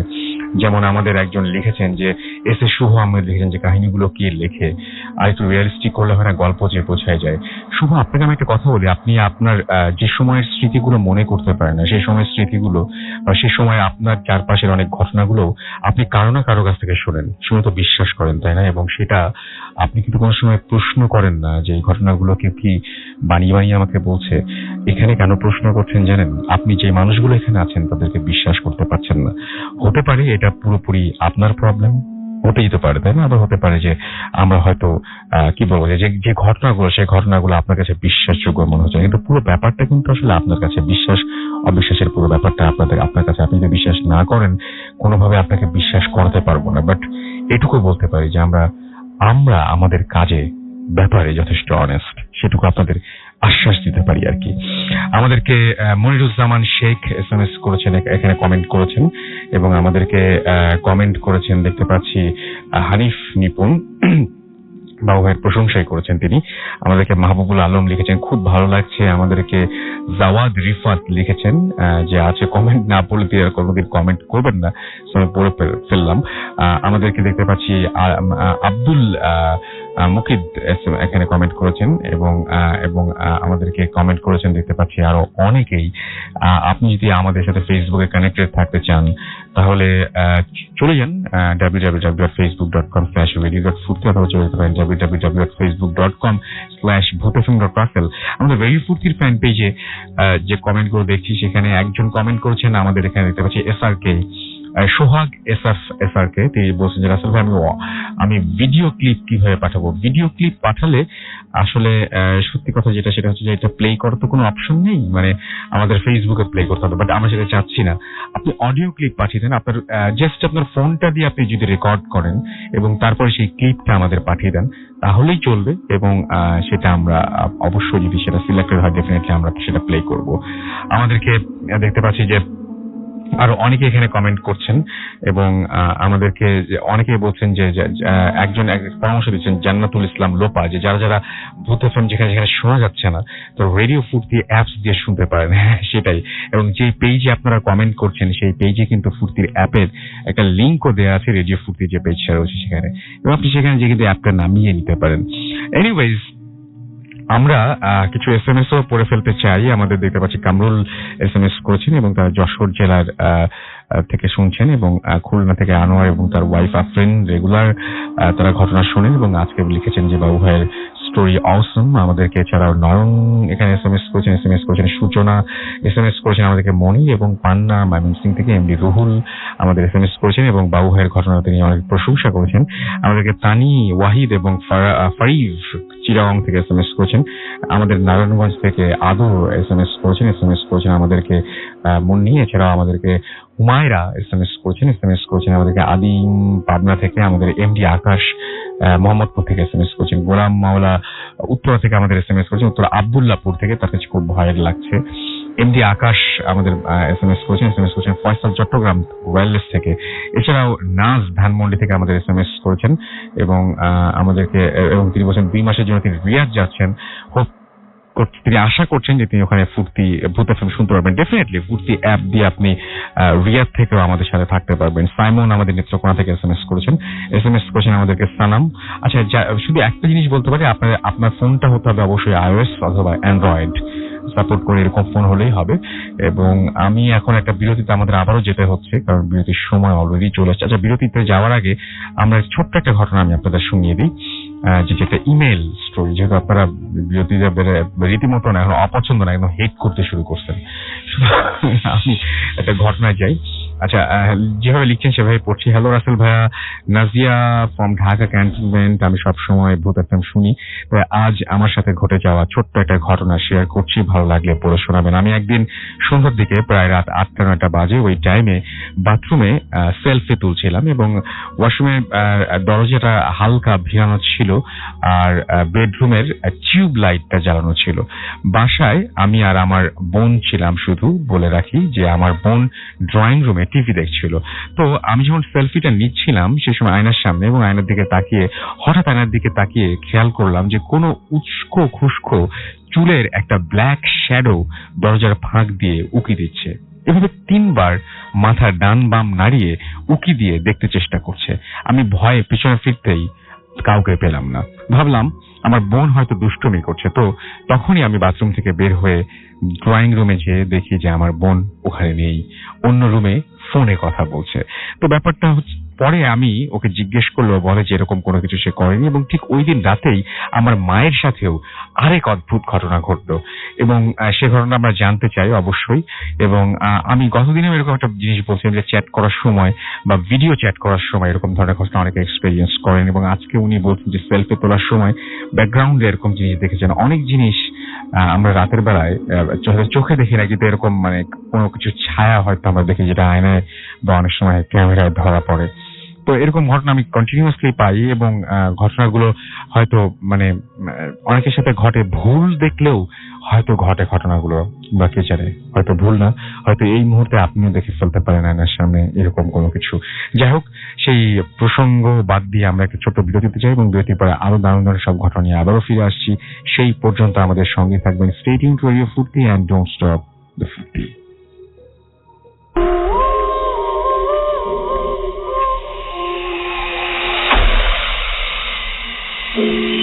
Welcome back. শুনছেন সবসময় রেডিও ফুর্তি 88.2 FM, বাংলাদেশের সর্ববৃহৎ রেডিও নেটওয়ার্ক। আমি রাসেল আছির সাথে, আমার সাথে রয়েছেন আজকের অতিথিরা, এবং সরাসরি কথা না বাড়িয়ে চলে যাব দিনারের ঘটনা, এবং শুনি দিনারের কাছে কোথাকার ঘটনা। দিনার, এটা? জি, আসসালামু আলাইকুম রাসেল ভাই। ঘটনাটি লক্ষ্মীপুর জেলার কেশরখিল নামক গ্রামের ঘটনা। শুনি। তো আমাকে যে ঘটনাটি শেয়ার করেছে তার নাম হচ্ছে মঈন ভাই। আমি এর আগেও সে ওনার একটি ঘটনা শেয়ার করি। তো এটা ওনার বড় বোনের সাথে ঘটে যায় একটি ঘটনা। তো ঘটনাটি ঘটে 2001 সালের দিকে। তো তখন ওনার বড় বোনের বিয়ে হয়, এবং উনি বিয়ে হওয়ার পর উনি ওনার শ্বশুর বাড়িতে যায়। তো তখন 2 মাস কি 2.5 মাস এরকম একটা সময় পার হয়। তো তখন ওনার হাজবেন্ড সৌদি আরব চলে যায়। তো ওনার হাজবেন্ডের 3 ভাই, ওনারা 3 জনই সৌদি আরব থাকে। শ্বশুর বাড়িতে বলতে গেলে মঈন ভাইয়ের বোন আর তার শ্বশুর শাশুড়ি এবং তার ছোট একটি ননদ, তারা 4 জনই থাকে। তো যেহেতু ওনাদের শ্বশুর বাড়ির সবাই ধার্মিক ছিল, তো এখানে সবাই 5 ওয়াক্ত নামাজ পড়তো। তো তখন কিন্তু ইলেকট্রিসিটি ছিল না, এবং রাসেল ভাই এখনো সেখানে ইলেকট্রিসিটি নেই। তো একদিন আপনার রাতের বেলা ওই মঈন ভাইয়ের বোন ঈশান নামাজ পড়ার জন্য উনি উজু করতে বেরোন। তো যখন উনি রুম থেকে বেরিয়ে ওনার পুকুরের দিকে যাচ্ছিলেন উজু করার জন্য, তখন ওনার সাথে ওনার ছোট যে ননদ সেও ছিল। তো ওনারা রুম থেকে বেরোয় ঠিক ওনাদের পুকুর পাটা যেখানে, ওইখানটা চলে যায়। তো ঠিক তার পাশে ওনাদের টিউবওয়েল ছিল। তো টিউবওয়েলের সমস্যার কারণে তারা সেই পানিটা ব্যবহার করতে পারতো না। আচ্ছা। তো যখন ওনারা আপনার ওই পুকুরে উজু করতে নামে, তো মঈন ভাইয়ের বোন উজু করে উপরে উঠে দাঁড়ায় টর্চ হাতে নিয়ে। তখন ওনার ছোট ননদ যে ছিল সে উজু করতেছিল। তখন উনি লক্ষ্য করলেন যে পুকুরটা ঠিক ওই পাশটায়, পুকুর বরাবর পিছনের দিকে ওনাদের যে পারিবারিক অবস্থানটা আছে, ঠিক তার পাশে আপনার ওই বাগানের মতো করা। তো সেখানে বিভিন্ন ধরনের গাছ টাছ আছে। তো উনি দেখতেছেন যে সেখানে সাদা একটা অবয়বের মতো কিছু একটা মানে নড়াচড়া করতেছে। তো উনি ভালো করে লক্ষ্য করলে দেখলেন যে সেটা একটা সাদা শাড়ি পরা কেউ একজন সে পাশ দিয়ে হাঁটতেছে। তো উনি অনেকক্ষণ লক্ষ্য করার পর দেখলেন যে সেই মানুষটা সেই পুকুরের ওই বাগানের ওই পাশ থেকে ঠিক পুকুরের পাশটা ঘেঁষে মানে হাঁটতে হাঁটতে ওনাদের বাসার দিকে আসতেছে। আচ্ছা। তো উনি দেখলেন যে একটা সময় ওই মানুষটা এসে কি করলো, ওনাদের যে টিউবওয়েলটা ছিল, টিউবওয়েলের পাশে একটা বিশাল বড় তেঁতুল গাছ ছিল, ঠিক সে পাশটা এসে দাঁড়িয়ে উনি উত্তর দিকে মুখ করে তাকিয়ে আছেন। তখন আচ্ছা। উনি ওনার ছোট ননদকে দেখায় যে ওই মানুষটাকে। আচ্ছা। তো তারা দুজন এটা দেখার পর ওনারা ঘরে চলে আসেন। তো যথারীতি নামাজ পড়ে ওনার শাশুড়িকে উনি জিজ্ঞেস করেন যে আম্মা আপনার কাছে কি এরকম কোনো মহিলা বা কেউ আসছিল, যেহেতু উনি দূরে থেকে দেখেন বুঝে যে ওটা সাদা শাড়ি পরিত কেউ হবে। তখন ওনার শাশুড়ি ওনাকে বলে যে না, আমার কাছে তো কেউ আসে নাই, কেন? তখন সে বলে যে আমি দেখলাম এরকম একজন মানুষ যে আমাদের বাগান ওইখান থেকে বেরিয়ে আমাদের টিউবওয়েলের সামনে এসে দাঁড়িয়ে আছে। আচ্ছা। তখন ওনার শাশুড়ি বলতেছে ওনাকে যে তুমি কি কিছু জিজ্ঞেস করছো? তখন উনি বলতেছে যে না, আমি কোনো কিছু জিজ্ঞেস করিনি। তখন ওনার শাশুড়ি জাস্ট ব্যাপারটাকে এড়িয়ে গেলাম, বলতেছে যে ঠিক আছে, তোমার কোনো কিছু বলা লাগবে না, তুমি ঘুমিয়ে পড়ো। তো এরপর মাসখানেক সময় চলে যায়। তো এর মাঝখানে ওনার শ্বশুর শাশুড়ি এবং ওনার ছোট ননদ যে ছিল তার একটা দাওয়াতের জন্য অন্য একটা গ্রামে যায়। তো তারা যাওয়ার আগে ওই মঈন ভাইদের বাসায় লোক পাঠিয়ে খবর দেয় যে তার মঈন ভাইয়ের আম্মাকে তার মেয়ের সাথে এসে থাকার জন্য কিছুদিন। তো মঈন ভাইয়ের আম্মা যথারীতি তার মেয়ের শ্বশুর বাড়িতে চলে আসে থাকার জন্য। তো ঠিক তখন যে ঘটনাগুলো ঘটে সেগুলো হচ্ছে এরকম যে উনি আর একদিন সময় ঠিক রাতের বেলা এসে নামাজের অজু করার জন্য উনি সেই পুকুরের সামনে যান। তখন উনি একা ছিলেন। তো উনি অজু করতে গিয়ে দেখলেন যে ওই একই অবয়বের একটা মানুষ সেই বাগানের ওই পাশ থেকে বেরিয়ে এসে ওনাদের টিউবওয়েলের সামনে এসে দাঁড়িয়ে আছে। তো এবার উনি ভাবলেন যে হয়তো বা কোনো মানুষ সবাই এলাকার বা কোনো ঝামেলায় পড়ছে, হয়তো এমন কেউ হতে পারে। কিন্তু সবাই বলে রাখি যে ওনাদের বাসা কিন্তু চারপাশ দিয়ে ওয়াল দেওয়া ছিল, বাউন্ডারি করা ছিল। তো উনি পিছনে থেকে জাস্ট টর্চ মেরে তাকে জিজ্ঞেস করতেছিলেন যে আপনি কে? তো উনি অনেকবার প্রশ্ন করার পর উনি কোনো রিপ্লাই দিচ্ছিলেন না। তখন উনি জাস্ট সেই মহিলাটার সামনে যায়। তো টর্চটা তখন নিচেই ছিল। তখন সেই টর্চের আলোতে যতটুকু বুঝলেন যে মানে বৃদ্ধ একজন মহিলা, মানে যার চামড়া মানে বয়স হলো যেমন যখন ভাঁজ পড়ে যায় ঠিক ওইরকম দেখতে একটা চেহারা, এবং চেহারা দেখে মনে হতো যে রক্ত শূন্য একটা চেহারা। তো উনি জিজ্ঞেস করতেছিলেন যে আপনি কে? আপনাকে আমি এর আগে একদিন দেখছি, আপনি এখানে এসে দাঁড়িয়ে থাকেন, কি সমস্যা আপনার? তো এটা বলার পর ওই মহিলা কোনো রিপ্লাই দেয় না। তখন উনি ভাবে যে হয়তো বা মানে গ্রামের কোনো পাগল মহিলা টহিলা হতে পারে, যেহেতু উনি এই গ্রামে নতুন ছিলেন, ওনার মাত্র 2 মাস আগে ওনার বিয়ে হয়েছে। তো উনি বাসা চলে আসে। তো বাসা চলে আসার পর উনি নামাজ পড়ে ঘুমিয়ে পড়েন। তো ঠিক উনি তার পরের দিনও ওই মহিলাটাকে আবারও দেখেন এবং থার্ড টাইম উনি যখন দেখেন তো ওই মহিলাটা ছিল যে বাগানটা পাশে ছিল, উনি আর এই দিকটায় আসেনি। তো চতুর্থ দিন আসলবার উনি যেটা দেখেন, উনি উঁচু করতে যাচ্ছিলেন ঠিক একই সময়। তখন উনি দেখলেন সেই মহিলাটাই, কিন্তু এবার উনি আর সেই বাগানের দিকে না, এবার ওনাদের পুকুরের পাশে জন্য তার বাসার মেইন গেটটা আছে, মনে হচ্ছে ওই গেটের এই দিক থেকে ওনাদের বাসার ভিতরে ঢুকতেছে। আর ফোর্থ টাইম উনি যখন দেখেন তখন সেই মহিলাটা একা ছিল না, তার সাথে ছোট একটা বাচ্চা ছিল। তো আর ওনাদের বাসার গেট কিন্তু ভিতরে লক করাই ছিল। তখন ওনার বোন যেটা করে, মঈন ভাইয়ের বোন, উনি অজু না করেই টর্চ নিয়ে ওনার সামনে গিয়ে দাঁড়ান। দাঁড়িয়ে বলেন যে আপনাকে আমি এর আগে কয়েকদিন দেখছি আমাদের বাসায়, আপনি আমাদের বাসায় ঢুকেন কিভাবে? আপনি কি সমস্যা? আপনি যদি কোনো সমস্যা আপনি আমাদের বাসায় থাকতে পারেন, আপনি সকালবেলা হলে চলে যান। তখন সেই মহিলা কিন্তু কোনো রিপ্লাই দিচ্ছিল না তাকে। আর তখন মঈন ভাইয়ের বোন যেটা বলে যে আপনার সাথে বাচ্চাটাকে, আপনাকে তো আমি এর আগে একা দেখছি, এটা কার বাচ্চা? আপনি কার বাচ্চা নিয়ে আসছেন? আচ্ছা। এটা বলার সঙ্গে সঙ্গে ওই মহিলাটা যেটা করে, ওই মহিলাটা কিন্তু একটু কুচো ছিল। তো মহিলা যেটা করে যে সে বাচ্চাটাকে সে কোলে নিয়ে নেয়। তো মঈন ভাই বোন যিনি ছিলেন উনি একটু মানে রেগে যান যে এর আগেও 2-3 বার দেখছেন উনি বাসায় কোনো প্রশ্ন করার পর উনি কোনো রিপ্লাই দেয় না। তো উনি চিন্তা করলেন যে ওনার আম্মাকে উনি ডাক দিবেন। ওনার আম্মা ছিল বাসায়। তখন ওই সময় রাসেল ভাই উনি যেটা করেন যে ওই মহিলাটার হাতটা চেপে ধরেন। তো উনি যেটা বলেন যে ওনার কাছে মনে হলো যে উনি ঠান্ডা একটা হাত, কারো একটা হাত উনি চেপে ধরলেন এবং ধরে উনি মা বলে চিৎকার দেন যাতে ওনার আম্মা বেরিয়ে আসে। তো উনি চিৎকার দেওয়ার সঙ্গে সঙ্গে পিছনে করে তাকে যেটা ফিল করলেন যে ওনার হাতের ভিতরে কিছুই নেই, কেউ নাই, না কেউ নেই। উনি সেই ওই পুকুরটার সামনে উনি একা দাঁড়িয়ে আছেন। তো এটা দেখার পর আসলে উনি বেশ ভয় পেয়ে যান। এটা মানে যে কেউ ভয় পাওয়ার স্বাভাবিক, খুবই স্বাভাবিক। তখন উনি দৌড়াদৌড় যা পারেন সেগুলো পড়তে পড়তে উনি ঘরে চলে আসেন। ওনার আম্মাকে এসে বলেন। তো ওনার আম্মা যেটা করে যে দৌড়াদৌড় যা পারে ওনাকে পরে ফুটু দিয়ে বলে যে ঘুমিয়ে পড়ো। তো যথারীতি রাসেল ভাই উনি সকালবেলা ফজর নামাজ পড়তে উঠার কথা, যেহেতু ওনারা সবসময় 5 ওয়াক্ত নামাজ পড়তেন, তো সেদিন আর উনি ঘুম থেকে উঠে এই নামাজ পড়েননি।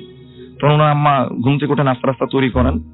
তো অনেক বেলা করেই সে তার ঘুম ভাঙে। তো ঘুম ভাঙার পর উনি ঘুম থেকে উঠে রুম থেকে বেরিয়ে সোজা পুকুরে চলে যায়। তো ওনার আম্মা ভাবে হয়তো বা গোসল টোসল করার জন্য গেছে। তো অনেকটা সময় পার হয়ে যায় মাঝখানে। তো উনি মানে পুকুরে গোসলই করতেছেন। তো ওনার আম্মা একটু বিরক্ত হয় যে এতক্ষণ ধরে কি করতেছে পুকুরে। তো ওনার আম্মা ওনাকে দেখার জন্য পুকুরের সামনে আসেন। বেশ বড় পুকুর ছিল। তো উনি এসে দেখেন যে বাচ্চারা যেভাবে গোসল করে পুকুরের মধ্যে লাফালাফি করে, উনি ঠিক ওই রকম করতেছে। তখন ওনার আম্মা ওনাকে বলতেছে যে তোর তো বিয়ে হয়েছে, এটা তো শ্বশুর বাড়ি, তুই এইভাবে কেন গোসল করতেছিস? তখন সে যেটা বলে যে দাঁড়াও, ওনার আম্মাকে উনি বলতেছে মাছ ধরে দেখাই। ওনার মেয়ে করতেছে কি ডুব দিতেছে, সে পুকুরের মধ্যে তেলাপিয়া মাছ ধরে নিয়ে উপরে উঠতেছে। এবং সে করতেছে কি, যে ওই মানে কাঁচা মাছগুলো রাসেল ভাই ধরে সে কামড় দিচ্ছে। আচ্ছা। তখন তার আম্মা বলতেছে, মানে তার আম্মা দেখে তো পুরো স্টাক, তার আম্মা বলতেছে তুই এগুলো কি করতেছস? তখন সে বলতেছে যে আমি তো সবসময় মাছ ধরি। ওনার মেয়েকে কিন্তু উনি কোনোদিনও পুকুরে নেমে মাছ ধরতে দেখেনি, আর উনি জীবিত মাছগুলোকে কামড় দিচ্ছিল, খাওয়ার চেষ্টা করতেছে। তখন ওনার আম্মা যেটা করে, ওনাকে টেনে পুকুর থেকে উঠায়।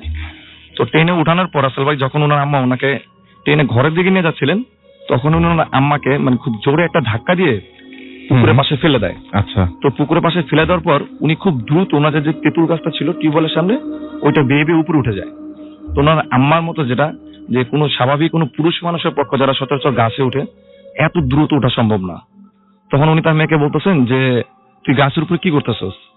তখন সে বলে যে আমি তো মানে অ্যাজ ইউজুয়াল নর্মালি, সে বলতেছে যে আমি তো সবসময় গাছে উঠি, এখানেই থাকি। অথচ কিন্তু উনি ওনার মেয়েকে কোনোদিন গাছে উঠতে দেখেন। Already pauses. জি আসলে। তারপরে তো এটা দেখার পর ওনার মা বেশ ভয় পেয়ে যায়। তো উনি বাসার থেকে বেরোয় আশেপাশে যারা ছিল তাদেরকে ডেকে নিয়ে আসে। আর ওনাদের বাসায় কোনো মানে অপরিচিত পুরুষ ঢুকতেন না, ধার্মিক ফ্যামিলি ছিল। তিনি মহিলাদের ডেকে নিয়ে আসেন।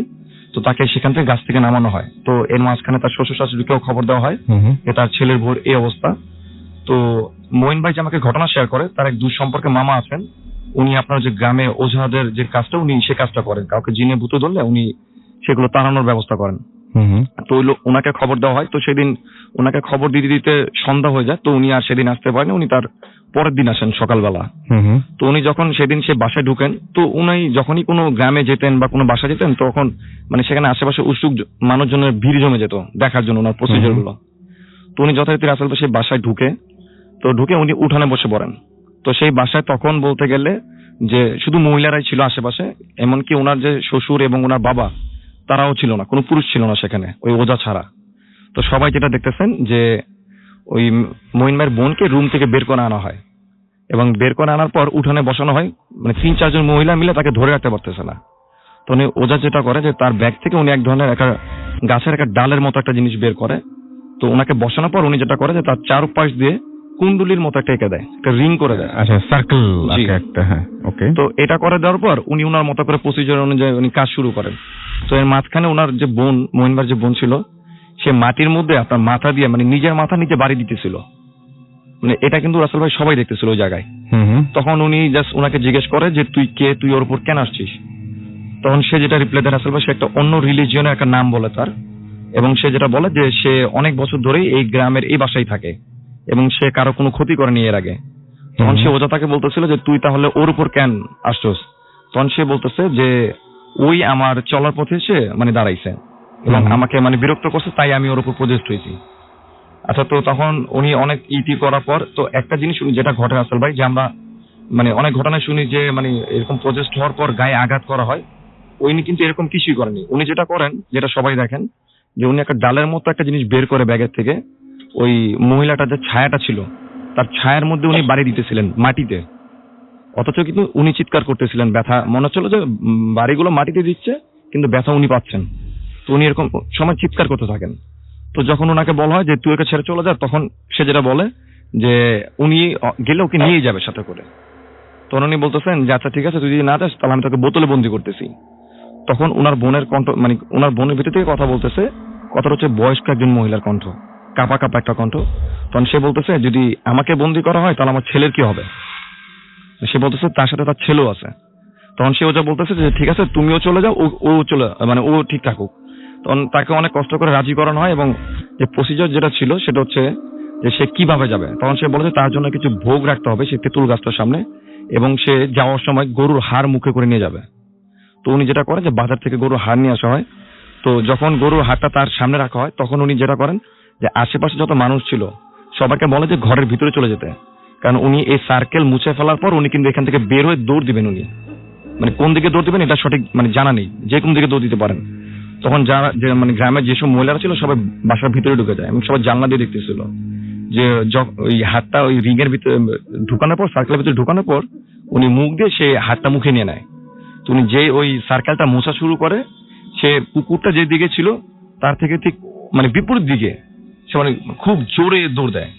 দৌড় দিয়ে মানে সে সেন্সলেস হয়ে পড়ে যায়, এবং তখন তারা সবাই শুনতে পায় যে পুকুরের মধ্যে যদি অনেক হেভি ওয়েটের কোনো ইট বা পাথর জাতীয় কিছু একটা পরে যেরকম একটা শব্দ হবে ঠিক ওই রকম একটা শব্দ হলো। তো তারপর তারা গেস করে যে সেই হাতটা হয়তো বা সে পুকুরে ছুঁড়ে মারছে। তো তারপর সে যথারীতি আস্তে আস্তে ভালো হয়ে যায়। তো রাসেল ভাই আমাকে যে ঘটনা শেয়ার করেন মঈন ভাই, তিনি 2-3 মাস আগে সেই গ্রাম থেকে ঘুরে আসছেন এবং উনি যেটা বলেন যে এখনো নাকি ওই গ্রামে অনেকে সেই মহিলাটাকে দেখে এবং মহিলাটার সাথে সে বাচ্চাটাকেও দেখে। এবং আমি যে বাসাটার ঘটনা বলছি সেই বাসাটার নাম হচ্ছে মৃধাবাড়ি। তো লিসেনাররা যদি এটা মানে সততা যাচাই করতে চায় তো সেখানে গিয়ে রাসেল ভাই কিন্তু খোঁজ নিয়ে দেখতে পারে। অনেক ধন্যবাদ দিনার আপনাকে, এবং আপনার এই ঘটনার জন্য আপনাকে অনেক ধন্যবাদ। আমরা পরবর্তী ঘটনায় যাব, তবে তার আগে ঝটপট কিছু আমরা SMS পড়ে ফেলতে চাই। আমাদেরকে দেখতে পাচ্ছি যে আমাদেরকে মঈন রিফাত SMS করেছেন, এবং মঈন রিফাত SMS করে আমাদের লিখেছেন যে তিনি এবং তার ফ্রেন্ড আমাদের ঘটনা শুনছেন। লাবিব সরকার আমাদের বাড্ডা থেকে SMS করেছেন এবং তার কাছে আজকের ভূত FM ভালো লাগছে, সবার জন্য শুভকামনা জানিয়েছেন তিনি যাদের এক্সাম। রিয়া চাঁদপুর থেকে আমাদের SMS করেছেন এবং তিনি সব স্টোরি এনজয় করছেন তাই লিখেছেন। তিমাথ আমাদের SMS করেছেন পুলিশ লাইন ময়মনসিংহ থেকে, এবং তার কাছে এই স্টোরি অনেক ভালো লেগেছে। জ্যাকলিন আমাদের নাটোর থেকে SMS করেছেন আমাদেরকে দেখতে পাচ্ছি। এছাড়াও রায়ান ভূত FM শুনছেন তিনি, এবং আমাদেরকে SMS করেছেন দেখতে পাচ্ছি বাবু কাপাসিয়া থেকে, এবং আমাদেরকে SMS করেছেন দেখতে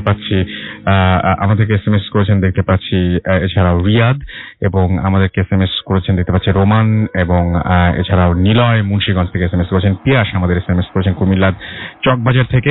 এছাড়াও শাওন কুষ্টিয়া থেকে আমাদের SMS করেছেন। ফাহাদ শিকারপুর থেকে আমাদের SMS করেছেন, সখীপুর টাঙ্গাইল। নাবিলা আক্তার আমাদের SMS করেছেন, এবং ভূত FM শুনে তার মন ভালো হয়ে গেছে সেটা তিনি জানিয়েছেন। পারভেজ আহমেদ আমাদের SMS করেছেন আমাদেরকে ফুর্তি মুস্তাফা কামাল নরসিংদী থেকে। এছাড়া আমাদের SMS করেছেন FM, আমি জানি না নামটা লেখেননি, এটাই কি নাম আপনার জানি না। আমাদেরকে বিসমি SMS করেছেন মাস্টারমাইন্ড স্কুল থেকে। এছাড়া আমাদেরকে তিনি বলছেন যে তিনি আইপ্যাড দিয়ে ফুর্তি অ্যাপ ডাউনলোড করতে পারবেন। আইপ্যাডে ফুর্তি অ্যাপ ডাউনলোড করা যাবে, কোনো প্রবলেম নাই, আপনি চাইলে ডাউনলোড করে ফেলতে পারেন যে কোনো সময়। কাশফিয়া আমাদের SMS করেছেন, এবং আমাদের SMS করেছেন দেখতে পাচ্ছি বাদল ময়মনসিংহ থেকে। এছাড়াও আমাদেরকে দোলন ময়মনসিংহ থেকে SMS করেছেন আমাদেরকে দেখতে পাচ্ছি শিহাব মুস্তাফিজ, এবং তিনি কুয়েত থেকে ফুর্তি অ্যাপ দিয়ে ভূত FM শুনছেন সেটা আমাদের জানিয়েছেন। থ্যাংক ইউ ভেরি মাচ আমাদের সঙ্গে থাকার জন্য। রাশিদ আমাদের SMS করেছেন, লিখেছেন যে আই লাভ ভূত FM। সাকিব ময়মনসিংহ থেকে আমাদের SMS করেছেন আমাদেরকে দেখতে পাচ্ছি। এছাড়াও সাগর নবাবগঞ্জ থেকে আরো অনেক SMS করেছেন। যদি আমাদের SMS পাঠাতে চান আপনিও, তাহলে চলে যান মোবাইলের মেসেজ অপশনে, টাইপ করুন ফুর্তি FORTI ফুর্তি, স্পেস দিয়ে লিখুন আপনার নাম, স্পেস দিয়ে আপনার মেসেজ পাঠিয়ে দিন 9840 নম্বরে। আমাদের ইমেল করতে চাইলে আমাদের ইমেল অ্যাড্রেস হচ্ছে bhutfm@radiofurti.fm। আমাদের সাথে ফেসবুকে কানেক্টেড থাকতে চাইলে আমাদের চলে যান www.facebook.com/radio.furti, অথবা চলে যান www.facebook.com/bhutfm.russell। আমরা চলে যাব আমাদের পরবর্তী ঘটনায়, এবং আমাদের সাথে আরো একজন নতুন অতিথি উপস্থিত আছেন, তার নাম কামাল। রাইট কামাল, আপনি কোথা থেকে এসেছেন? আমি উত্তরা থেকে এসেছি, আমি আইইউবিটি ইউনিভার্সিটিতে পড়ি। আমি যে ঘটনাটি শেয়ার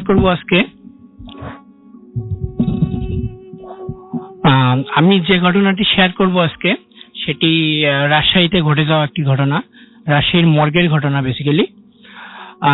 এই ঘটনাটি আমাকে বলেছেন রাজশাহীর তৎকালীন ওই থানার কিন্তু জানতে চাচ্ছি না আমরা। হ্যাঁ, পুলিশ কনস্টেবল উনি ছিলেন। আচ্ছা, ওনার নামটা আমি বলতেছি না। উনি আমাকে ঘটনাটি শেয়ার করছেন। ঘটনাটি 2000 সালের ঘটনা। তো উনি একদিন অফিসে যান 2000 সালের দিকে। উনি অফিসে গিয়ে শুনতে পারেন যে রাজশাহীতে পাশেই একটি গ্রাম ছিল, তো ওখানে একটা মেয়ে আত্মহত্যা করছে। তার আগে SSC এক্সাম ছিল, সে এক্সামে সামহাউ খারাপ রেজাল্ট করার কারণে সেই কাজটি করে। তো যথারীতি পুলিশ চলে যায় ওখানে, গিয়ে লাশটা নিয়ে আসে ময়নাতদন্ত করার জন্য। তো লাশটা একটা ভ্যানে করে নিয়ে আসা হয়।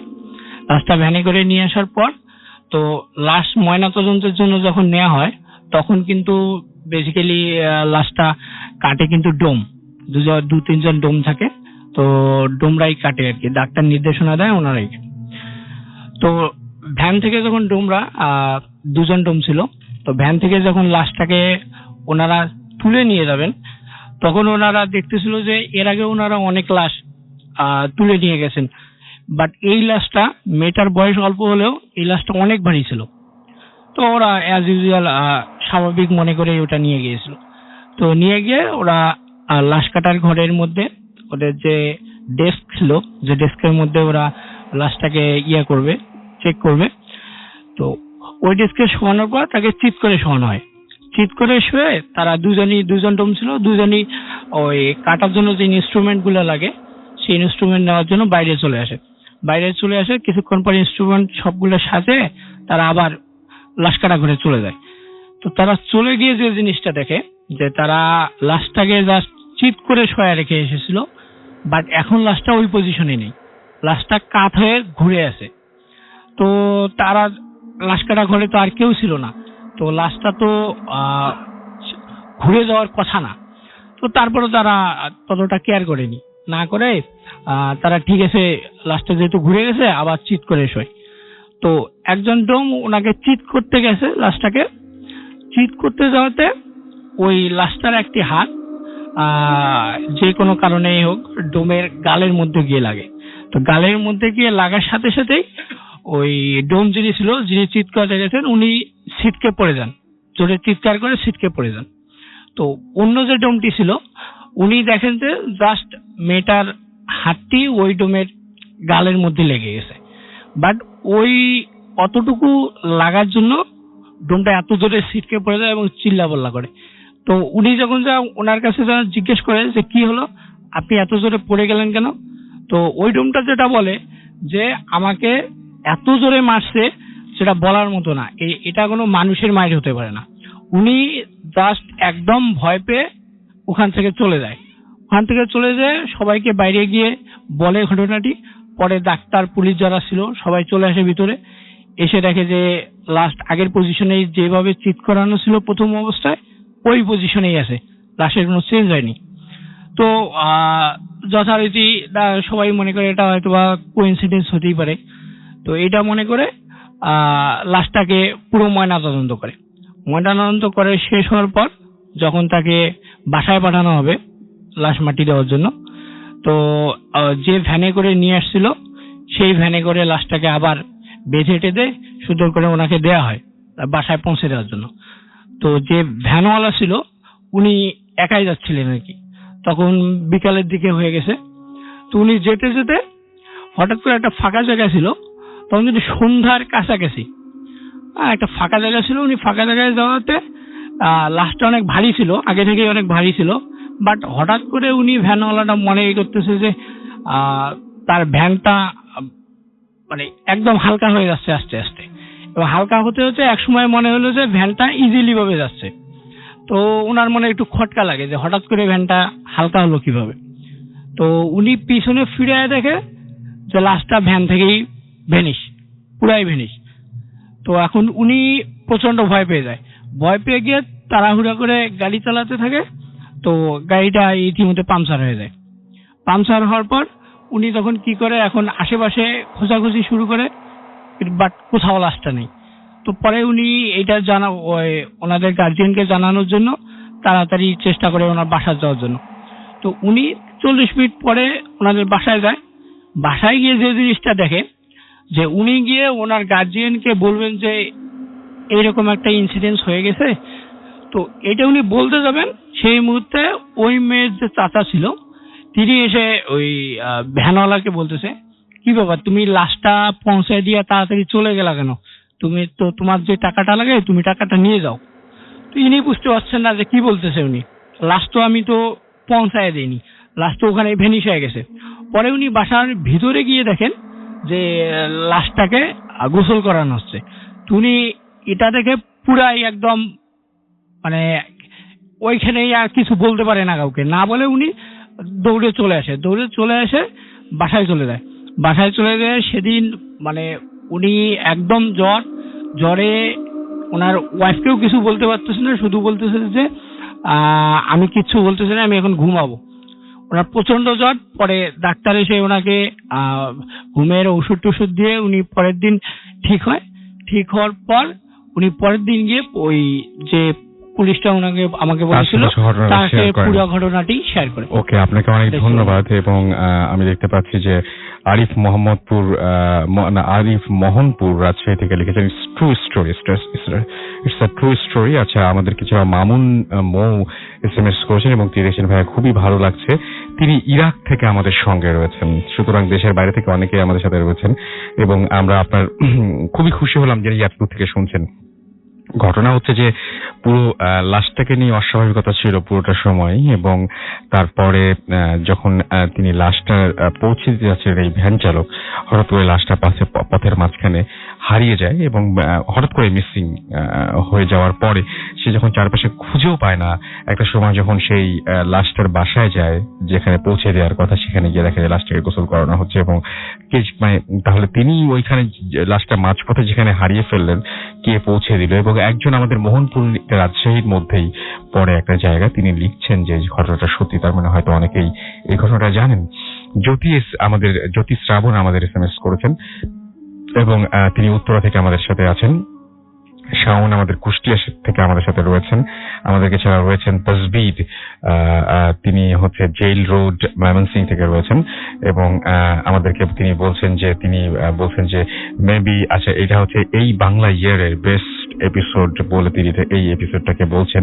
এর আগেও আমরা কয়েকদিন আগে একটা এপিসোড করেছি, সেই সময় আমরা এরকম ধরনের জিনিস শুনেছিলাম। মুন্না রাজশাহী থেকে লিখেছেন যে স্টোরিটা 100% ট্রু। এছাড়াও আমাদেরকে রাশেদ মিরপুর 10 থেকে লিখেছেন যে আচ্ছা আপনারা যদি একটু যারা এখানে লিখছেন মুন্না এবং আগেও একজন রাজশাহী থেকে আমাদের SMS করেন, তারা যদি ফেসবুক পেজে লেখেন তাহলে তো সবাই ব্যাপারটা আরো বুঝতে পারবেন এবং একই সাথে আপনারা এখানে SMS করার সাথে সাথে যদি ওখানেও লেখেন সবার কাছে আরো বেশি বিশ্বাসযোগ্য হবে। মাঝে মাঝে যখন এখানে ঘটনা বলার পরে আপনাদের কাছে শুনি তখন আমার খুব খারাপ লাগে যারা ঘটনা বলতে আসেন তাদের জন্য। সত্যি অনেক কষ্ট করে এত রাত জেগে আপনারা যেরকম শুনছেন তার চেয়ে অনেক বেশি কষ্ট করে তারা কিন্তু আবার অনেক দূর থেকে বিভিন্ন জায়গা থেকে এসছেন এবং তাদের প্রসিডিওরটা অনেকটা কঠিন প্রসিডিওরের মধ্যে দিয়ে তাকে আসতে হয়। সেটা হচ্ছে যে ঘটনা পাঠানো, লিখা, মেইল করা, তারপরে সেটা সিলেক্টেড হওয়া, তারপরে এই মানে স্টুডিও পর্যন্ত আসা এবং এখন আবার বাড়ি ফেরা, সব মিলিয়েই তারা অনেক কষ্ট করেন, কিন্তু মানে তাদের ভালো লাগে ভূত এফএম সেই কারণেই। আরিফ এবং দুলি স্কার্টন গার্ডেন থেকে তারা দুজন শুনছেন এবং স্টোরিটা তার কাছে অনেক বেশি ভালো লেগেছে এবং তিনি বলছেন যে তার কাছে ভালো লাগে বাবু ভাই এবং ডক্টর আলিফের স্টোরি তার কাছে ভালো লাগে। রাশেদ খান আমাদের মিরপুর 10 থেকে SMS করেছেন। মাহিদ আমাদের SMS করেছেন মারুফ সাকিব উত্তরা থেকে। এছাড়া এবং তিনি বলছেন আজকে কিন্তু ভূত এফএম অসম হচ্ছে। শাওন আমাদের SMS করেছেন ঢাকা থেকে। রাজু আমাদের SMS করেছেন, লিখেছেন বহুত আচ্ছা, আই এম হ্যাপি। এছাড়াও দেখতে পাচ্ছি যে আমাদের লিও সুমন লিখেছেন যে অনেকদিন পর তিনি ভূত এফএম শুনছেন এবং লাস্ট কাহিনীটা তার কাছে দারুণ লেগেছে সেটা তিনি জানিয়েছেন। সিয়াম আমাদের কাছে থেকে SMS করেছেন এবং তিনি লিখেছেন যে দিস স্টোরি আচ্ছা ইটস ট্রু স্টোরি। রাজশাহী থেকে প্রচুর মানুষজন আমাদের SMS করে এটা জানাচ্ছেন, ভালো লাগছে এটা আমাদেরকে। এছাড়াও দেখতে পাচ্ছি শাওন SMS করেছেন মুক্তা ময়মনসিংহ থেকে। জ্যোতি আমাদের SMS করেছেন, আরো অনেকেই আমাদের এখানে SMS করছেন। কিন্তু আপনি যদি SMS করতে চান চলে যান মোবাইলের মেসেজ অপশনে, সেখানে গিয়ে টাইপ করুন ফুর্তি FORTI ফুর্তি স্পেস দিয়ে লিখুন আপনার নাম, স্পেস দিয়ে আপনার মেসেজ পাঠিয়ে দেন 9840 নাম্বারে। যদি আমাদের আপনারা ইমেইল করতে চান আমাদের ইমেল অ্যাড্রেস হচ্ছে bhutfm@radiofurti.fm which is bhwtfm@radiofurti.fm। আপনার নাম, ঠিকানা এবং ফোন নাম্বার সহ আপনার জীবনে ঘটে যাওয়া সেরা ঘটনাগুলো লিখে পাঠিয়ে দিন আমাদের কাছে। আর যারা আমাদেরকে ফেসবুকে আমাদের সাথে কানেক্টেড থাকতে চান তারা চলে যান www.facebook.com/radio.furti www.facebook.com/bhutfm.russell এই অ্যাড্রেসে। আজাদ আহমেদ আমাদের SMS করেছেন এবং তিনি চট্টগ্রাম থেকে আমাদের জানিয়েছেন তার কাছে বেশ ভয়ঙ্করই লাগছে আজকের এই ঘটনাগুলো, ফেসবুকে জানাচ্ছেন এইগুলো এবং আপনারাও কিন্তু ফেসবুকে জানাতে পারেন। ফেসবুকে যে সমস্ত কমেন্টগুলো আছে সেগুলো নিয়ে আবারও একটু পরে ফিরে আসছি এবং সেই সাথে ফিরে আসছি আরো কিছু ঘটনা নিয়ে। এবং আমাদের রবিন ব্যাপারে SMS করেছেন এবং ইটালি থেকে তিনি আমাদের সাথে রয়েছেন এবং ভূত এফএম শুনছেন। সো এই মুহূর্তে আমরা চলে যাবো একটা ছোট্ট বিরতিতে এবং বিরতির পরে আবারও ফিরে আসবো। সেই পর্যন্ত আমাদের সাথে থাকুন। স্টে টিউনড টু রেডিও ফুর্তি এন্ড ডোন্ট স্টপ দ্য ফুর্তি।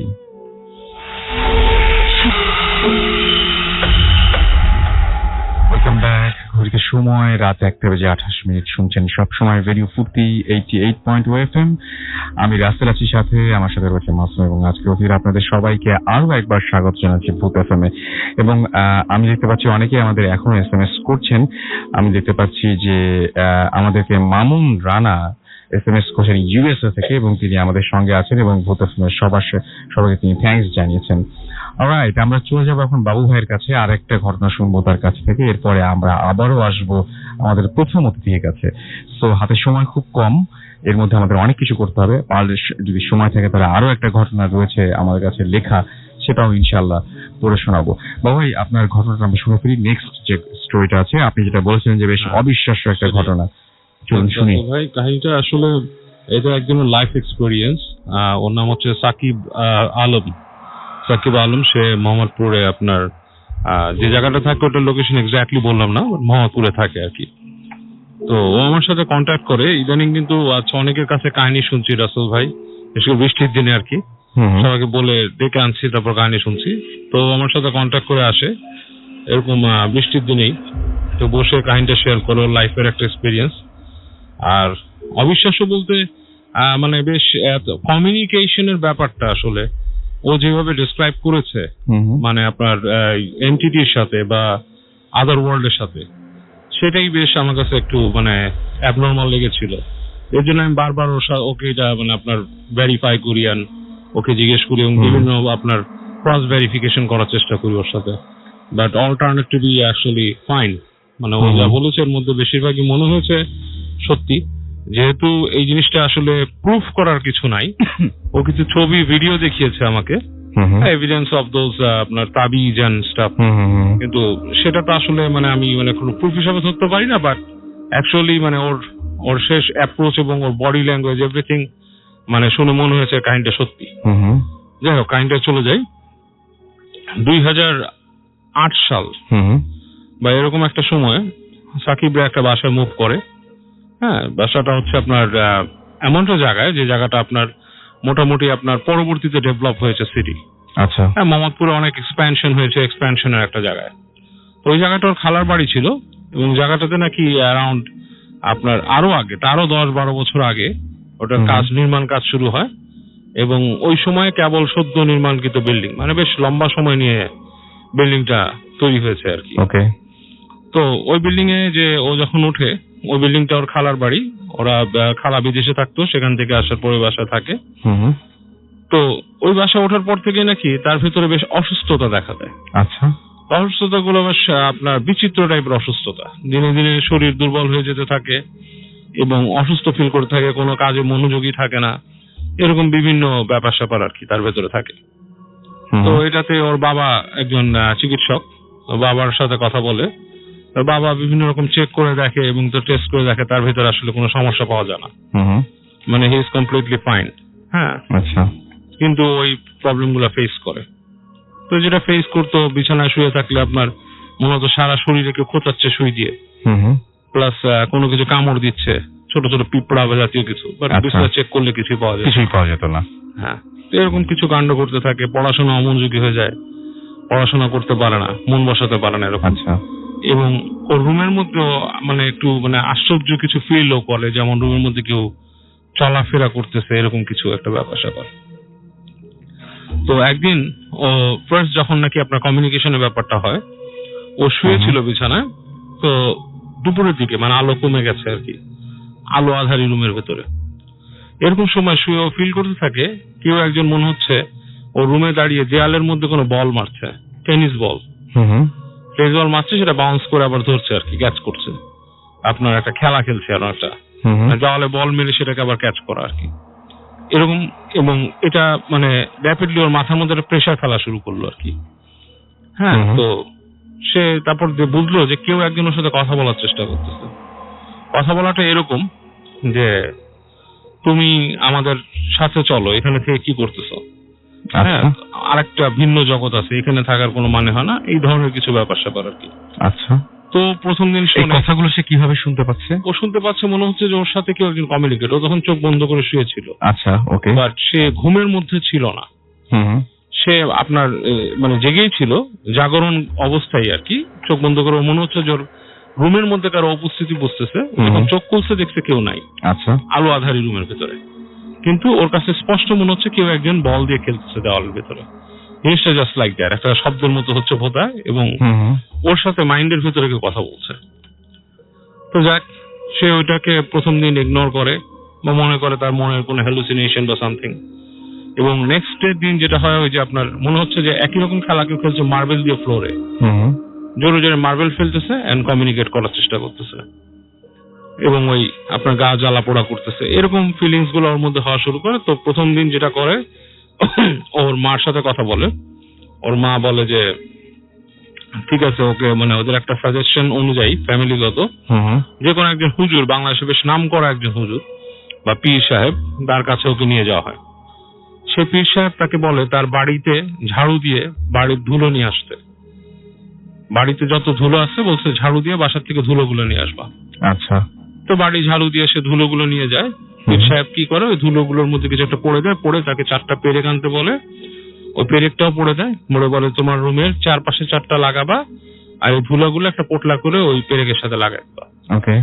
এবং সাইমালটেনিয়াসলি একই সাথে সে একটা কাজ করে, একজন বাসায় একজন হুজুর আসতো তার, যে আরবি পড়াতো তাকে, সে হুজুরের কাছে সেই ঘটনা বলার পর হুজুর তাকে তাবিজ দেয় একটা, এন্ড আপনার একটা প্লেট দেয়, প্লেটের মধ্যে কিছু লিখে দেয় আর কি, মাটির পোড়া মাটির প্লেটে, বলে এটাও দরজার সামনে ঝুলায় রাখতে। এনিওয়ে, তো ও যখন এগুলো করে ওই হুজুরের কথা মতো পেরেক মারে এন্ড ওই জিনিসটা টানায় বাসার মধ্যে, এরপর থেকে নাকি আরো ভয়ঙ্কর ভাবে তার সামনে এইসব জিনিস অ্যাপিয়ার হওয়া শুরু করে, এবং খুব রাগম্বিত ভাবে ওর সাথে কথা বলা শুরু করে, যে তুমি মনে করতেছো যে তুমি এরকম করে পার পেয়ে যাবা, এরকম কিছু হবে না, তোমাকে আমরা ঠিকই ধরবো। এবং ওকে নাকি বলতে থাকে আমাদের একটা কাজ করে দিতে হবে, তোমাকে কাজ করে না দিলে তোমাকে আমরা নিয়ে যাব, তোমাকে আমরা ছাড়বো না, হ্যাঁ, এইসব জিনিস। তো ও নাকি মানে দেখে যে ওই রুম থেকে, ও চোখ বন্ধ করে থাকে, দেখে যে রুম থেকে বেরোনোর চেষ্টা করে রুম থেকে বেরোতে পারতেছে না। প্রত্যেকটা রুম ওর কাছে আর অন্যরকম একটা রুম লাগছে। এবং সে নাকি ওই তখন তাকায় বারান্দায় আসছে, এসে দেখতেছে তার আশেপাশের ডিমেনশনটা চেঞ্জ হয়ে গেছে, মনে হচ্ছে আশেপাশে সবকিছুর মধ্যে মানে একটা ডিফারেন্ট চেহারা, লাল লাল আগুন লাগতেছে। এবং ও নাকি দেখতো যে ওর বাসার সামনে একটা ছাদ ছিল, সেই ছাদের মধ্যে গ্রুপ অফ পিপল লাইক 15-20 জন, বেশ লম্বা লম্বা, তাদের এক একজনের হাইট হবে আপনার 10-12 ফিট, এরকম দাঁড়ায় দাঁড়ায় তারা একটা মানে মিটিং এর মতো করতো ওখানে দাঁড়ায় দাঁড়ায়। তো এগুলাতে সে বেশ এফেক্টেড হয় এবং সে এসব কাজ হয় না। আমি যেটা বলে রাখি মাঝখানে রাসেল ভাই, এই যে ও যে প্রসিজার গুলোর কথা বলছেন, যে ওকে হুজুররা পেরেক পড়ে দিছে এন্ড প্লেট পড়ে দিছে, এবং তারপর থেকে সে আরো বেশি মানে তাকে জ্বালানো শুরু করছে আর কি, এই জিনিসগুলো আসলে কিন্তু আমি মাঝখানে বলে রাখি, এটা আমার ওপিনিয়ন, জিনিসটার মধ্যে হয়তো তাকে ভালো জিনিসই দিয়েছিল তারা, ও কোনো প্রসিজারে মানে উল্টাপাল্টা করে ফেলছে, যেটা আসলে কাজ করে না এই কারণে, কারণ করার কথা শান্ত পীর সাহেবরা হুজুররা এই ধরনের প্রসিজারই দেয়। তো এনিওয়ে, তো এরপরে যেটা হয় যে ওদের কাছে শোনে যে ওই বাড়িতে নাকি একসময় একজন সাধু এসেছিল আর কি, মানে মানে আপনার পুরোহিত টাইপের, তিনি নাকি কিছু এখানে চেষ্টা করছিল আর কি, আপনার কিছু প্রসিজার, এই বাড়িতে কিছু জিনিসপত্র হতো নির্মাণের সময় আর কি, তখন নাকি কি কি করে গেছিল এই বাড়ি তৈরি হওয়ার পর পর। তো তার কাছে একজন যেটা সাজেস্ট করে, কিন্তু সে যায় না। ইনস্টেড অফ দ্যাট সে যেটা করে, একজন এরকম একজন হুজুরকে তারা পায়, যিনি এসে আপনার ওখানে বসে তার সাথে ই করে আর কি, আপনার একটা আসন দেয় আর কি, যেটাকে বলে মানে কাইন্ড অফ লাইক সে একটা সাধনায় বসে আর কি, ওখানে বসে বসে সে তার ওই হুজুরের কাছে কিছু জিন ছিল, তিনি জিন দিয়ে কাজ করে। তো যেটা পায় ওদের ছাদের উপরে নাকি আপনার ট্যাঙ্কির পাশে একটা জায়গা থেকে, মানে ছাদের একটা কোণার থেকে একটা তাবিজ বের করে নিয়ে আসে, এন্ড আরেকটা তাবিজ বের করে হচ্ছে আপনার মাটির নিচ থেকে, সেটা আর কি উনি বসে থাকে রুমে, কিন্তু উনি এরকম হাত দেয়, দেখে হাতের মধ্যে একটা মুঠোর মধ্যে একটা আপনার তাবিজ চলে আসছে, মাটি অনেক হাতে মাখানো, সেটা নাকি মাটির তল থেকে পায়। আর ওর যে ম্যাট্রেস, সে ম্যাট্রেসের ভেতরে নাকি একটা তাবিজ পায়, এবং সেগুলা মানে বিভিন্ন রকমের মানে আপনার কিছু কথা লেখা, সেগুলা মানে অক্ষরগুলো আরবি বাট উল্টা পাল্টা, মানে হাইরোগ্লিফিক টাইপের লাগলো আমার কাছে দেখে, ও আমাকে দেখাচ্ছিল লেখাটা। এনিওয়ে, তো এই জিনিসটা হওয়ার আগে নাকি সে ভয় পাইছিল, একদিন ওই ম্যাট্রেসে শুয়েছিল, হঠাৎ সে দেখে যে কিছু একটা বড়, একটা ইঁদুরের চেয়ে বড় কিছু একটা ছুটে এসে তার ম্যাট্রেসের তল দিয়ে চলে যায় এবং মানে ম্যাট্রেসটা আপনার মানে ওঠানামা শুরু করে দেয়, দোলা শুরু করে, মাটি যেরকম কাঁপে সেরকম। তারপরে হুজুর এসে প্রসিজার করে এবং এগুলো বের করে আর কি। তো বের করার পর থেকে নাকি এখন ওই বাসায় কিছু দেখা যায় না, বাট বাসার নিচে নাকি এখনো অনেকে দেখে যে এরকম ভোর রাতে কে হাঁটাহাঁটি করতেছে বাসাটার নিচে। ওকে, অনেক ধন্যবাদ আপনাকে। আমাদের হাতে সময় খুব কম, আমরা পরবর্তী আমাদের গেস্টের কাছে যাব এবং এর মাঝখানে কিছু জিনিস না পড়লেই না। রাকিব আমাদের রাজশাহী থেকে লিখেছেন যে ভ্যানওয়ালা মারা গিয়েছিলেন তার 19 দিন পর। আমরা একটু আগে যে মর্গের ঘটনা শুনলাম সেইটা নিয়েই রাকিব লিখছেন রাজশাহী থেকে এবং তিনি বলছেন 19 দিন পর সেই ভ্যানওয়ালা যার ঘটনা আমরা শুনলাম সেই ভ্যানওয়ালা মারা গিয়েছিলেন। নাজিমউদ্দিন নিজাম উদ্দিন আমাদের কুয়েত থেকে SMS করেছেন এবং বলছেন তিনি অ্যাপ দিয়ে শুনছেন এবং তিনি লিখেছেন আই লাভ ভূত এফএম এন্ড রেডিও ফুর্তি। ফেসবুকের কমেন্ট পড়ছি। আচ্ছা, আমাদেরকে এছাড়াও অপূর্ব ফেসবুকে লিখেছেন যে ইনবক্সের ঘটনাটা পড়ুন ভাইয়া, এবং সাহস করে আজ প্রথম ঘটনা লিখলাম। মানে আপনি কি ফেসবুকে ইনবক্স করেছেন তাই তো? আমার মনে হয় যে আপনি ইমেল করে দিলে আরো বেশি ভালো হয় যদি আমাদের ইমেলটা করেন bhutfm@radiofurti.fm এই অ্যাড্রেসে। অনেকেই বলছেন ঘটনা কিভাবে পাঠাবেন। ঘটনা পাঠাতে হলে যেটা আপনার জানতে হবে সেটা হচ্ছে আপনি ঠিক যেভাবে নর্মালি মেইল করেন সেইভাবে আমাদের ঘটনাটা মেইল করে দিবেন এবং মেইল আপনি যেভাবে লেখেন সেভাবেও লিখতে পারেন। চাইলে আপনি একটা MS ওয়ার্ড ফাইলে লিখে সেই মেইলটাতে যেভাবে ফাইল অ্যাটাচ করেন সেভাবে অ্যাটাচ করে পাঠিয়ে দিতে পারেন। অডিও ক্লিপের ক্ষেত্রেও তাই। স্বপ্নহীন মোকলেসুর আমাদের SMS করেছেন, কমেন্ট করেছেন এখানে ফেসবুকে, দেখছেন রাসেল ভাই এই স্টোরিটা ট্রু, আমিও জানি। রাজশাহীর কথা বলছেন তিনি। আমার বাসা মোহনপুর রাজশাহীতে এবং এটা 100% ট্রু। সো আপনারা কিন্তু চাইলে চেক করে নিতে পারেন ফেসবুকে আমাদের রেডিও ফুর্তির ফ্যান পেজে গিয়ে আপনি এটা পাবেন। খুব ভালো লাগলো আমাদের এলাকার কাহিনী শেয়ার করার জন্য, থ্যাঙ্কস রাসেল ভাই। আবির আমাদের লিখেছেন যে রাজশাহীর ঘটনা আমিও জানি, দিস ইজ ট্রু। সো আপনি চাইলে আবির এবং স্বপ্নহীন মোকলেসুর দুজনের সাথে আপনারা যারা অবিশ্বাস করছেন কথা বলে নিতে পারেন। তুষার শুভ লিখেছেন রাজশাহী মেডিকেলের এইরকম কাহিনী আরো অনেক আছে, সবগুলোই সত্য। নিধি হক আমাদের লিখেছেন যে আই এম সো স্কেয়ার্ড। আচ্ছা, তিনি আজকের এই এপিসোডটা তার কাছে বেশ স্কেরি মনে হচ্ছে। আমাদেরকে এছাড়াও দেখতে পাচ্ছি সম্রাট সমীর লিখেছেন যে গল্পটা আগে শুনেছিলাম। রাসেল আমাদের বনানী থেকে ঠিক একই জিনিস লিখেছেন। আমি সম্ভবত যিনি আজকে এসছেন তিনি কয়েকবার মিস করেছেন এবং আজকে পরে ফাইনালি আসতে পেরেছেন। সম্ভবত আমি এর মাঝখানে তার জন্য ওয়েট না করে একটা দিন হয়তো এই ঘটনাটা পড়ে ফেলেছিলাম, হতে পারে এরকম, আমি ঠিক মনে পড়ছে না। তবে যদি এরকম হয়ে থাকে আই এম রিয়েলি সরি। আমরা চলে যাব আমাদের প্রথম অতিথির কাছে। আপু, আপনার নামটা আরেকবার একটু বলতে হবে। আমি সুইটি রহমান বলছি। আচ্ছা, আপনার তো ওই যে আমরা যখন শুনলাম যে আপনি পজিটিভ হয়েছিলেন আপনার সেই মুন্সিগঞ্জের সেই জমিদার বাড়িতে যেয়ে, তারপর থেকে তো নানা ধরনের সমস্যা আপনার সাথে চলতে থাকতো। তো ভয় পাওয়ার মতো, খুব ভয় পাওয়ার মতো কিছু ঘটেছে কখন আপনার সাথে? তারপরে যেটা হয়েছে যে বাসায় আসার পরে থেকে আমি প্রায় ভয় পেতাম। রাত্রে ঘুমোলে দেখা যেত যে আমি শব্দ শুনতে পেতাম, মানে কেউ আমাকে ডাকছে। দেখা গেছে যে আমার হাজবেন্ড ঘুমোচ্ছে, আমি ঘুমের ভেতরে আমার মনে হতো কেউ আমাকে ডাকছে। স্পেশালি ওই যে একটা পাগলের কথা সম্ভবত আমি বলেছিলাম, যে পাগলটাকে আপনি ফেরি থেকে নেমে দেখতে পেয়েছিলেন। একটা ভয়েস একটা আমার কানে আসতো। বেশ কিছুদিন আমি শব্দটা শুনতে পেতাম। রাত্রে ঘুমোলে আমি উঠে যেতাম এবং উঠে আমি কখন যেন ড্রয়িং রুমে চলে যেতাম, যে আমি সেখানে কিছুক্ষণ বসে থাকতাম, আমার ভালো লাগতো, একা একা থাকতে বেশি ভালো লাগতো। তারপর আবার এরকম হতো আমি যদি মাছ আমি যদি করতাম, মানে রান্না করতে যেতাম, তখন আমার ঠিক জানলা ছিল তো বারান্দাটা একটু অন্ধকার, আমার রান্নাঘর একদম পাশেই।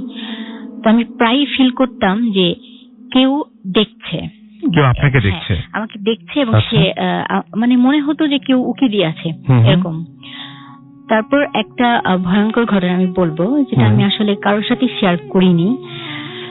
আমার হাজবেন্ড তারপর ওই ঘটনার পর থেকে আমাকে খুব টেক কেয়ার করতো। তো ও আমাকে তাবিজ একটা ম্যানেজ করে দিয়েছিল একটা হুজুরের কাছ থেকে।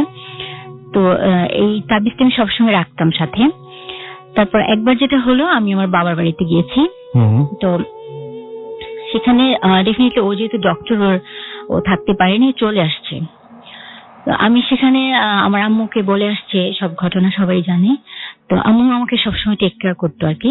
তো একদিন আমি গোসল করার পরে সেই তাবিজটা আমার টয়লেটেই খুলে আমি গোসল করি, তো গোসল করার পরে আমি সেটা আমার পড়তে ভুলে গিয়েছিলাম। তারপর যেটা রাত্রে হলো, তো এই ঘটনাটা আসলে আমি আমার হাজবেন্ডকেও শেয়ার করিনি এখনো, কারণ ভয়ে। তখন রাত্রে তো আপনি ফার্স্ট টাইম শুনছেন এটা? ওকে, ও আমাকে মানে মোটামুটি আমার রাগ করবে, আসলে এত বছর পরে আমি ঘটনাটা বলছি।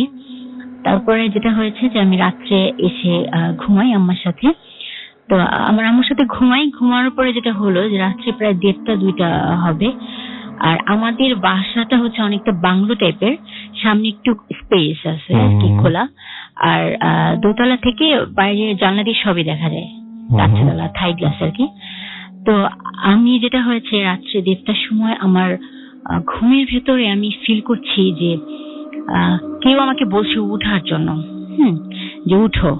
তারপর আমি আম্মুকে না ডেকেই আমি উঠে জানলার যে পর্দাটা সরাই। রাসেল ভাই, আমি যা দেখতে পাই সেটা হলো যে আমাদের একটা গাছ ছিল, বট গাছ। আসলে আমাদের বাসাটা হচ্ছে গাজীপুরে, তো সেই গাছটা হচ্ছে অনেক আগের, কিন্তু কখনো আমরা ওরকম কিছু ফিল করিনি বা দেখিও নি এর আগে আমি। তো ওই বট গাছটা থেকে কিছু একটা মানে একটা লোকটা হচ্ছে অনেক লম্বা এবং তার মাথা নেই, সাদা একটা পাঞ্জাবি পরা এবং পাঞ্জাবি মাটি পর্যন্ত। আমি দোতলা থেকে দেখছি যে সে এত লম্বা যে প্রায় আমার একদিন জানলার ওই গাছ থেকে নেমে আমার জানলার দিকে আসছে হেঁটে। তো এটা দেখে আসলে আমি প্রথমে আমি গেস করতে পারিনি যে কি। তারপর দেখে আমি পুরো আবার মানে চিৎকার করে আমার আম্মুকে জড়িয়ে ধরি আর কি। তখন আম্মু উঠে তারপর বুঝতে পারে এবং চেক করে দেখে মানে যথারীতি আমার গলায় সে তাবিজটা নেই। তখন আম্মু তো বুঝতে পারে যে আসলে কি হয়েছে আমার সাথে। তারপরে আম্মু তাড়াতাড়ি করে টয়লেট থেকে এনে সেটা আমার গলায় লাগিয়ে দেয়। তো এই ধরনের ঘটনা আসলে আমার লাইফে হয়েছে। যখন আমি একটু সিরিয়াস ছিলাম না এই ব্যাপারটায়, তখন আমি ফিল করতাম যে কিছু একটা আমার সাথে আছে বা এরকম কিছু। আবার আরেকটা যেটা হতো যে রাত্রে যখন ঘুমোতাম তখন আমার হাজবেন্ড তো যেহেতু ডক্টর, ও মাঝে মাঝে রাত্রে বাসায় থাকতো না। তো এরকম হতো যে আমি ফিল করতাম আমার পাশে কেউ ঘুমাচ্ছে। আচ্ছা, পাশে কেউ ঘুমাচ্ছে, আমি কিন্তু লাইট অন করেই ঘুমাতাম। তারপরেও মনে হতো হঠাৎ করে যে আমার পাশে কেউ ঘুমাচ্ছে, আমি ফিল করতাম। ইভেন এখনো আজকে 7 বছর আমি অনেক কিছু বুঝতে পারি। যেমন কোনো মানে একটা গাছ কোথাও বেড়াতে গেলে যে এই স্পটটায় কি আছে, আমার পরবর্তী খবর নিয়ে জানতে পারি যে এই আসলেই খারাপ। যে গ্রামের মানুষ বলে যে হ্যাঁ এই জায়গাটা একটা ঘটনা আছে বা হয়েছে, কিন্তু আমি এটা জাস্ট দেখে আমি বলতে পারি যে এখানে কিছু মানে আছে। এরকম কিছু কিছু প্যারানর্মাল ঘটনা আমার সাথে হয়, এটাকে আমি শেয়ার করলাম আর কি। অনেক ধন্যবাদ আপনাকে আপনার ঘটনার জন্য। আমরা এখন কোনো কথা হবে না, আমরা সরাসরি একটা বিরতিতে যাবো এবং বিরতির পরে আবারও ফিরে আসছি আপনাদের সাথে, আপনাদের কাছে। এবং সেই পর্যন্ত আমাদের সঙ্গে থাকুন। স্টে টিউনড টু রেডিও ফুর্তি এন্ড ডোন্ট স্টপ দ্য ফুর্তি।